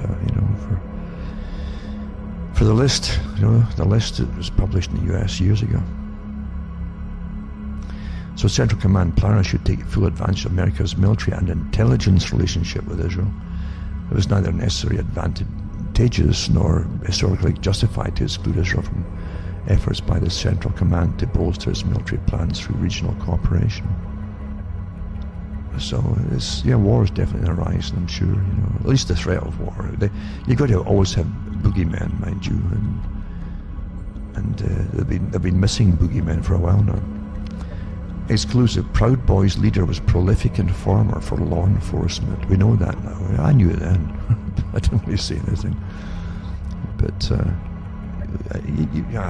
I could go on and on and on. I won't bother, because it's too obvious, really, folks. It really is so obvious, and it should have been obvious to everybody coming out of certain areas that have been compromised many times over.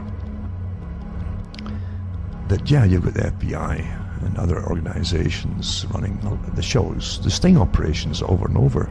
You've had the FBI who already knew what was going to happen on January the 6th, by the way, at the Capitol building. They knew in advance. Now they're boasting about it, and they helped set some of it up too.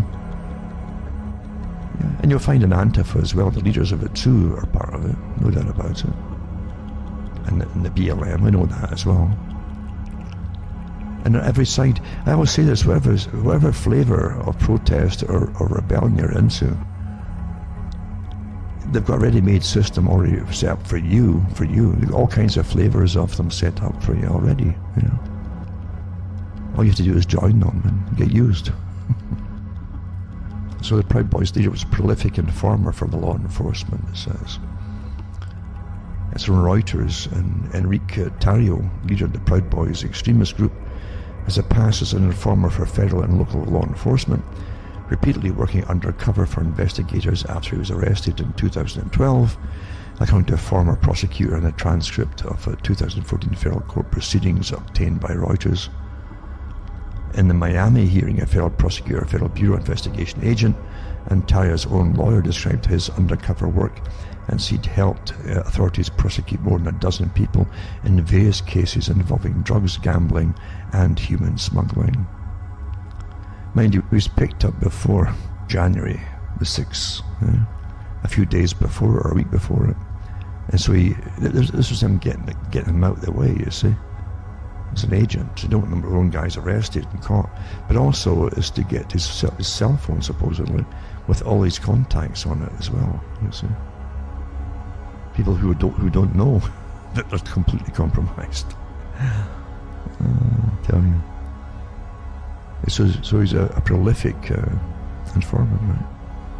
Tarrio, in an interview with Reuters Tuesday, denied working undercover or cooperating in cases against others. I don't know any of this, he said. It has to be the transcript. I don't recall any of it.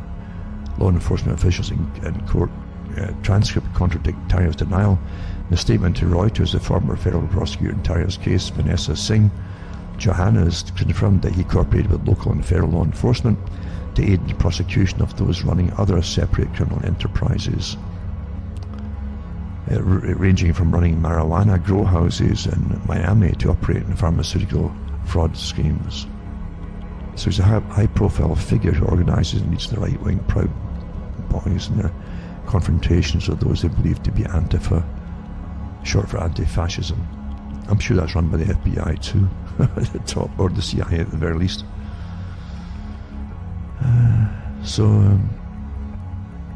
It says Washington police arrested Tarrio early January, saying before that all happened. He arrived in the city 2 days before the Capitol Hill riot, that's right. Another thing I should mention too is, I won't go into too much detail here, but, and I've always said it, they always give you your leaders, I hope you really understand, I really mean what I say. It's not new that they give your leaders, it's not a new system. They've been doing it for an awful long time.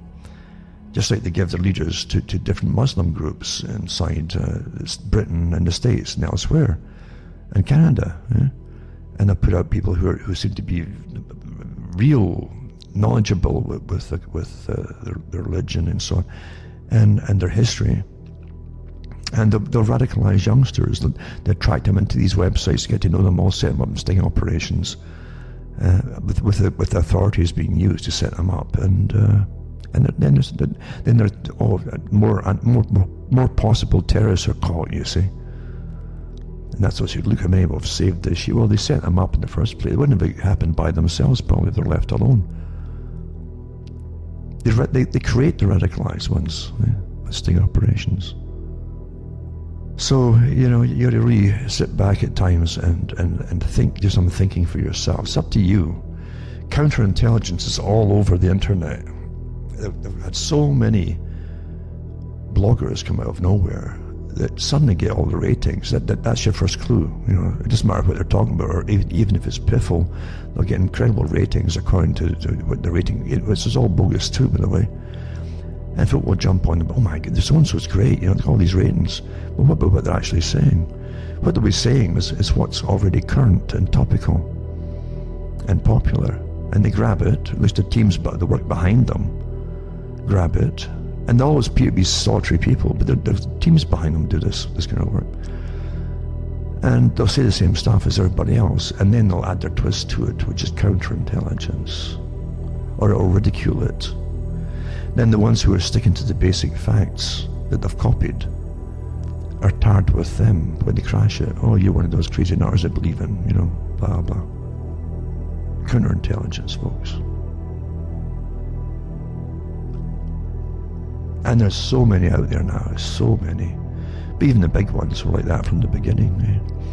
When you realise who set them up. That's how it really is. Folk have no idea how deep this is and how vast it is as well. The systems of war today are to do with, as I say, possible terrorism, And how they stop all possible terrorism is to literally take it over, all sources of information, by giving you the leaders, all the chat rooms, all that kind of stuff. They give you the leaders until they become the leaders of what you thought initially were all speaking for you, for rights and so on. But then they twist it off in a different angle until you're into different topics altogether, sometimes. But terrorism doesn't just happen by itself. It's allowed to happen when it does happen, and actually encouraged. It's like the first bombing at the World Trade Center. The first bombing. It was done in the basement with charges set against the pillar, near the pillar, I think it was. And that there's a trial to do with it. And luckily one of the guys, who was Muslim, had a handler, FBI handler, who actually supplied them with the material, bombing material and so on. Explosive material. And he says, you want us to use real material? He thought it was going to be a kind of test thing, almost like a test, you see. He says, oh no, real stuff. And so this guy taped it all, he recorded it all. And it was played in court, by the way, against the wishes of the FBI. But yeah, you actually hear them, you tell me what to do. And they were set up, for real explosives. That's how it's done. More often than you think. And they wanted the real explosions, the real bad ones to go off. Then they can turn around and say, oh, it's all these crazy extremists inside the country, or yada, yada, yada. They used to always say it too in the studies, at least the studies that I've read anyway. They'd often say that, and firefighters, you get a lot of rogue firefighters who set fires, and then they call in, there's a fire at so-and-so, and then they go out as the heroes to put them out. Very similar, isn't it? So within the FBI, part of their MO is to set up stings and then point to them as though they were all real. And a lot of them wouldn't have happened in the first place unless the FBI had literally put out the people to attract youngsters in and radicalize. But it isn't just there, it's everything now, I've been through the traditional anti-communist systems of communication that were set up in the 50s and 60s in the US. And the big shortwave programs that are put out there to combat communism, mainly using Christian pastors to lambast communism. That's the technique that they used, and then expanded from there, And as I've always said, why would the all-seeing eye want to give up any of its tendrils into anything? Well, it doesn't. Of course it doesn't. Now that it's into the internet, it's everywhere. They had the internet before you heard of it. All set up with all the chosen leaders, all prepared to be your champions. And always to have you give up on starting something yourself, a real grassroots organization, to get to the people. Well, I won't bother, so-and-so's doing all that anyway, you see. But counterintelligence is all over the place. And when you see counterintelligence characters coming out of the same place all the time, well, you think for yourselves, is all I'm saying to you. Think for yourselves, folks. The real target of the big psychodrama on January the 6th wasn't those who went in. It wasn't about those who went inside the building, the Capitol building. It wasn't them at all. The target was always, and before, was always the same people outside who were peaceable demonstrators. That's the target group, to be stigmatized en masse as the enemy of the state. That's what that is. That's what the whole purpose of it was for. To give some, however thin, pretense of credulity to the enactment of more laws against, you know who, this average people. A whole segment of them stigmatized. Then they'll be censored off all internet, which is what you do in genocides until they can't communicate to anybody outside, you know. And as they're called names, dehumanized. You must dehumanize them first. And it's not good. It's not going to be pleasant, folks, unless folks really stand up for themselves. See, that's it. I've had enough of you all. And don't be cowed, and find other ways to communicate. Don't be cowed, because you can't allow people to be demonized the way that this is incredible hatred coming from the top. Incredible hatred. Of people, because of thousands of folk who are just fed up with the whole darn system, and unemployment, and lockdowns, and high taxes, and years of being smeared as subhuman by the state and by academia. Of course they're fed up with it.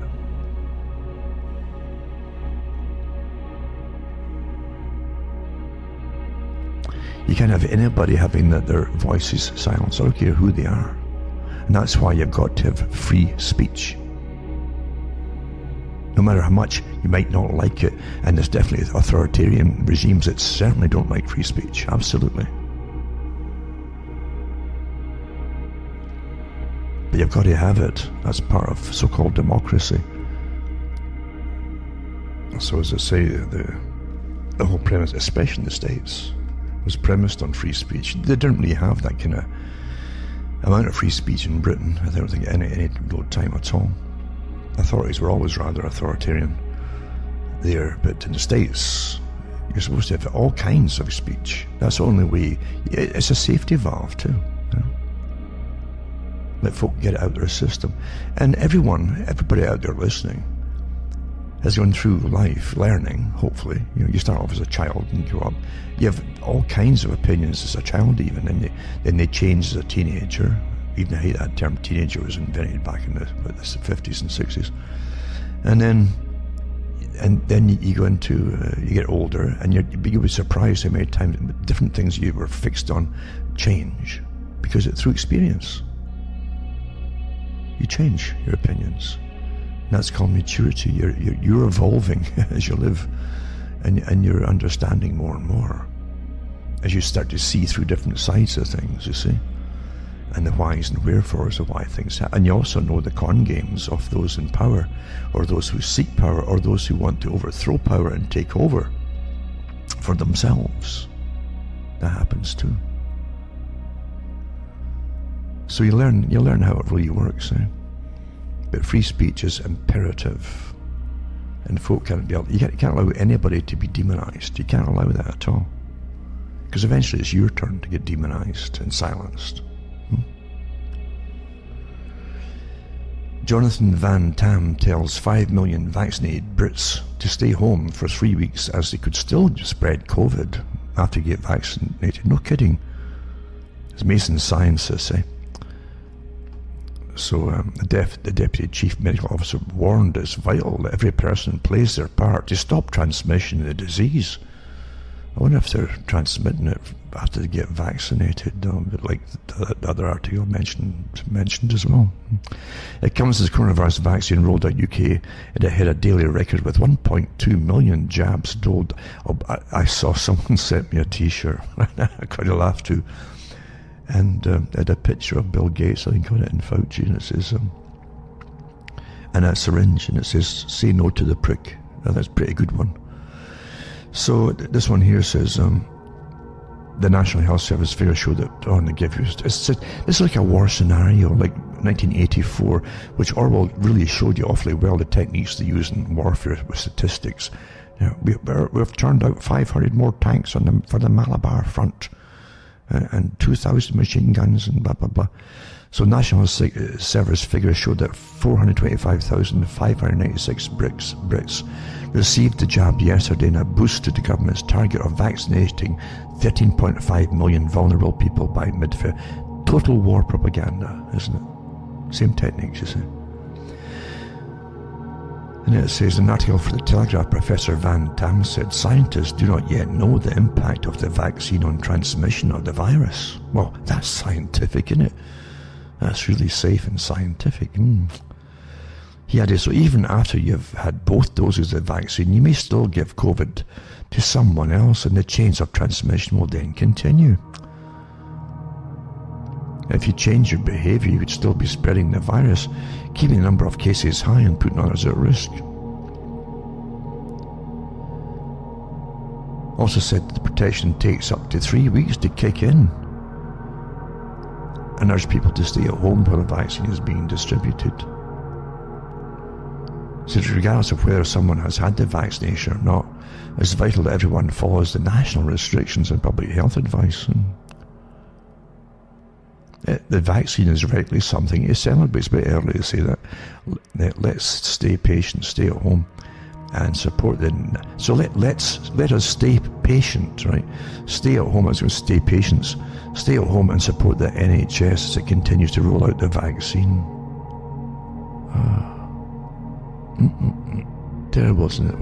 The rubbish we have to go through here. And let's go to Dutch curfew riots rage for third night as BBC. More than 180 people arrested in 10 Dutch cities as protesters defying a curfew clashed with the riot police for a third night running. Shops in Rotterdam were looted and police used water cannon as rioters resisted latest COVID restrictions. And the riots no longer had anything to do with the basic right to demonstrate. And but you know, it's see, the virus spreads at night. It's a stealth virus, you understand. It can see in the dark, eh? It'll seek you out. I guess it's heat seeking or something. And I guess that's for your own good that you shouldn't go out after a certain time in the evening or at night. There you go. Moderna CEO, US needs to prepare for fall COVID-19 resurgence. There you go. And news of Moderna's vaccines weakened efficacy to the South African strain. Oh, there you go. Of the coronavirus is raising concerns amid the ongoing pandemic. Experts have been watching the strain closely, worried it could be resistant to vaccines. Though it's not yet been detected in the US, the country should assume it's already here, experts warn. I guess to say experts is good enough now, eh? So there you go. I wonder if they've isolated the actual virus, this strain, or not. Is it just, maybe it speaks with a different accent, is that what it is? I don't know. But anyway, and don't forget too that most variations of viruses are said to be, or thought to be, become weaker actually. It's supposed to be stronger. They don't just say, I'm going to be stronger and stronger and kill off all my hosts. They tend to be weaker, you understand? And that's why most folks shouldn't be too terrified about it at all. And if you have the weaker strain as well, remember that acts the same way. You know, your antibodies will develop against it. You know, and so you get a stronger strain, and there's a good chance that your antibodies will destroy that as well. That's how it works. That's the basic teachings in virology. No different than if you had the old vaccines, which the normal, well, I can't even say normal vaccines, it was normal, but where they get a weakened strain of a virus and they'd inject it into you, and your body would still see it, examine it, basically that's the idea behind it, and it would come up with an antibody which would work against the real thing. That's how they're supposed to work. But this new one, of course, this new type of mRNA type is a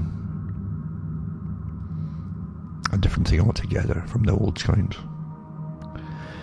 Forbes Dr. Anthony Fauci, the highest paid employee in the entire US federal government. I won't go through it all too, it just makes you sick, you know. is getting richer as like all the rest of them at that particular level. They're all getting richer as we all go into the grave as paupers. Amazing, honestly, this would be a great James Bond movie, wouldn't it? With Klaus Schwab and Fauci and Bill Gates and all the cabal people at the top there, and the CEOs of all the vaccine companies. It'd be quite a good movie, actually. No, you wouldn't believe it. You'd say, "Oh, that would never happen." As it's happening, eh? There you go. Californian dies hours after receiving COVID vaccine as investigation into cause of death gets underway. He hasn't been named yet, this one. Says it had tested positive for COVID-19 late December, but died hours after receiving a dose of the vaccine, local officials says. Now here's the thing too, you see, if you'd already had it in your system, you see, and you tested positive, then it's possible your immune system then reacted with the vaccine, and one attacked the other, overly so. You know? And it's full of ifs and unclearness, and it's unclear if the person was given the Moderna or the Pfizer vaccine. Police say the person's death is being investigated with an autopsy due Monday. But don't worry, it'll be just accident. It'll be nothing to do with it. That's what they'll tell you. And they're already saying it. This is so scientific, you see. Dr. Dean Blomberg, an infectious disease expert at UC Davis Children's Hospital, has said he believes the person's death is probably not related to the vaccine. That's good enough then. That's very scientific, eh? There you go.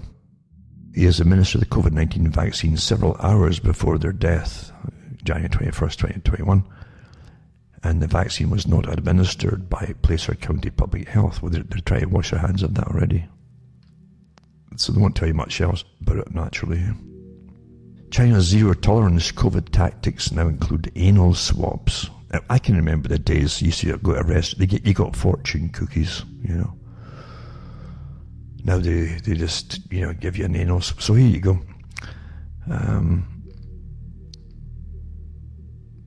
China is ramping up efforts to neutralize the coronavirus in the area.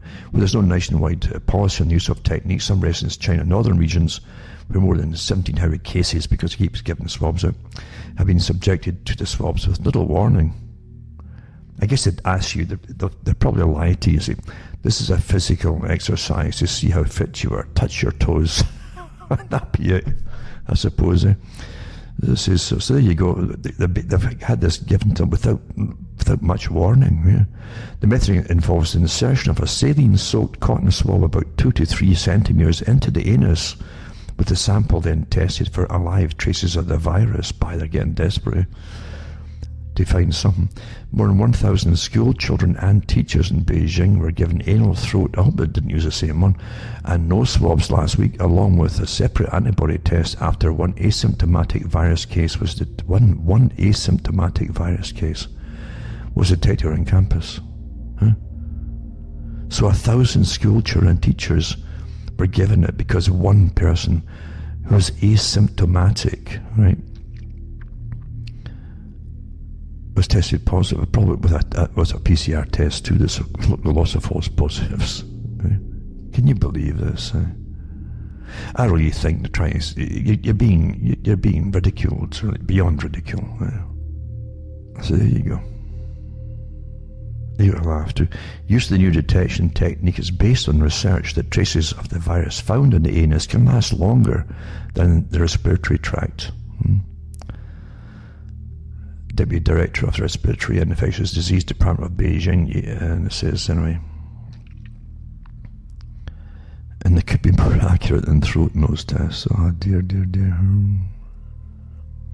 Still, there's no evidence that virus transmission is any more common among patients who test positive in the anus area. And anal swabbing has not been conducted in other places that have successfully achieved near elimination of the pathogen, like New Zealand.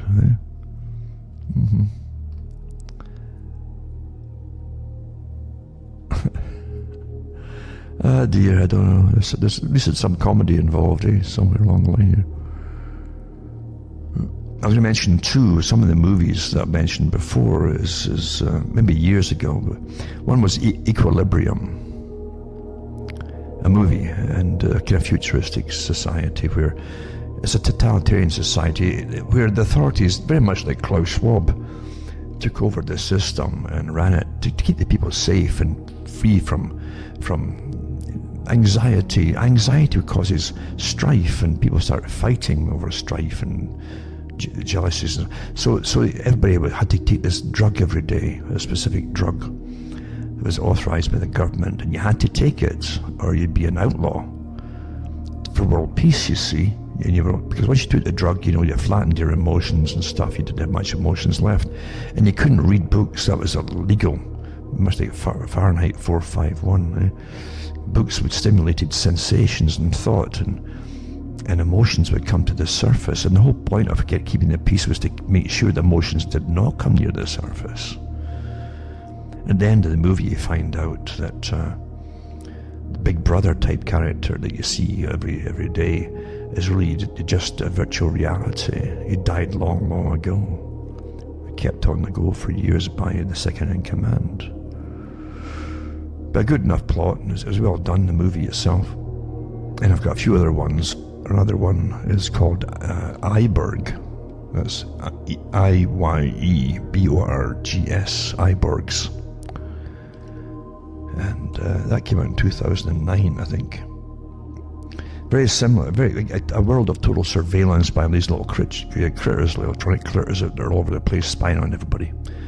And they can get through your window, they can follow you upstairs and spy, and of course they video and tape everything, and audio tape everything in the dark. And you can't do anything without them, really. But the same kind of scenario where they have a president appears in a Big Brother screen every so often, and same as the Equilibrium, he's gone long ago, and they keep the whole farce going as it was all real. Lots of movies like that too, but you could be put in. You understand, whether the analogy of it is too that much of what you see might not be real at all. Never mind the fact that the movies are telling you that the characters are dead. They could really keep a character going alive in virtual reality forever, as long as you didn't see them or got near them personally. To see what I can't see them at all. They're a hologram or whatever. But yeah, they could certainly do that if they gave you the great leader syndrome. Of course they could. But again, they both portrayed futuristic societies with drugs and total surveillance mandated by the state, very much like Soma was mandated in Brave New World. And after reading all these articles, I've got something to go yet too, though. Thomas Paine is supposed to have said, in a quote, right? When men yield up their privilege of thinking, the last shadow of liberty quits the horizon. There you go. Yeah, that truth, your privilege of thinking. And it is a privilege, especially when you have to fight to get the ability to think for yourself. Eventually you're going to be tested to see if you are thinking for yourself, and you've been an enemy of the state if you are. I'm not kidding about that too. And also when we put up the WHO, or the World Health Organization, on herd immunity. Now, herd immunity is what you normally develop yourselves with your own antibodies. And we've lived like this for thousands of years, developing your own antibodies to things. That's how it works. It was so interesting right off the bat that Fauci says, oh no, you have to get a vaccine. It's the only way the vaccine, because they'd practice all this in all their tabletop exercises for years. And the WHO had it up on their website. You'll see it on this link I'll put up, the WHO on herd immunity, where you see them defining it for the people. They'll say, well, herd immunity will happen naturally through the spread and people developing their antibodies, or through vaccination. And then they show you the date where they took the latter part down, where they actually took it naturally acquired away altogether, till it's caused by vaccine, herd immunity. And then they changed it again not too long ago when folk complained, and added the first one back in again, not as strongly as it had before. And it said that, but the WHO still prefers vaccination for herd immunity. Well, if your own immunity develops naturally, and quickly too, by the way, in the herd, and there's no side effects from getting it, you get your own immunity to it, then what's your problem? Well, the problem is it's not profitable, and you can't use it as an excuse to lock down the planet. But everybody who's had positive tests, if they actually had it at all, obviously developed their own immune system or to get over it, and most of them never even got sick in the first place. So safety scrapped in COVID trials is another one too. I'll put that one up. Professor Dolores Cahill on the mRNA vaccine. COVID vaccine reactions rise worldwide is another one. This is all verified stuff from official statistics and observation. It's not for conspiracy theories. Nursing home whistleblower, that's the one I mentioned before, who talks about what happened, what he's witnessed happening in his own, in the wards and so on, or in the old folks' homes. I'll put these up, remember, for those who care to know. Remember, folks, too, cuttingthroughthematrix.com, and send me a few bucks to keep ticking along here. And you can get the books in discs as well, and I'll get them out as soon as I can get the earliest part of the lockdown finished over. But in the meantime, you can donate to me and help me go on, because believe you me, most folk wait for other people to donate anything at all. And if everybody thinks that at the same time, then nothing will come in. That's what happens. So it's certainly appreciated. Believe you me, it goes to awfully good use with all the sites that I have. Now, Tony Blair pushes for G7, right, to back global COVID vaccine passport scheme. Well, I'm not surprised with this. Ugh. There's no name for this character.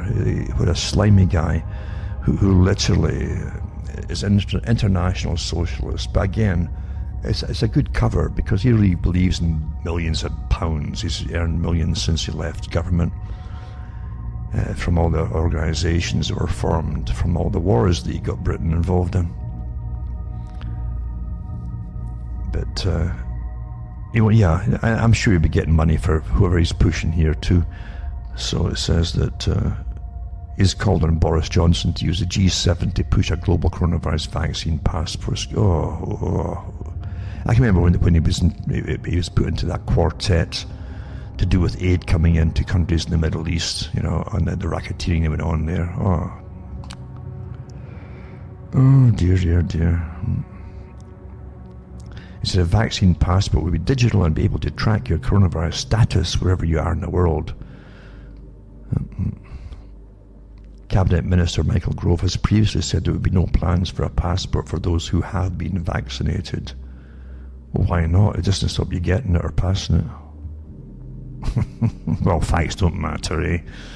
That's the thought that counts. I guess it's a utopic thought. You know? And, oh yeah, another movie too, by the way. It's Human Nature in itself, done in a comedy setting. And it was Laurel and Hardy that did this one of their later movies, where one of them inherits money from an island, a small island, from a relative, and they go off to the island to their utopia. And I think one of the titles in Britain was Utopia for it. The title in the States might have been Atoll K, Atoll, A-T-O-L-L-K. But it's really amazing. It's everything down pat, everything happens. And in comes certain people to the island, and some of them are gangster types, and other types want to overthrow the government, which is Laurel and Hardy, and take over for their own reasons and so on. One of them wants to eat his pet lobster, you know, Laurel's pet lobster and stuff. But it's really good about human nature and how, you know, they give up eventually at the end.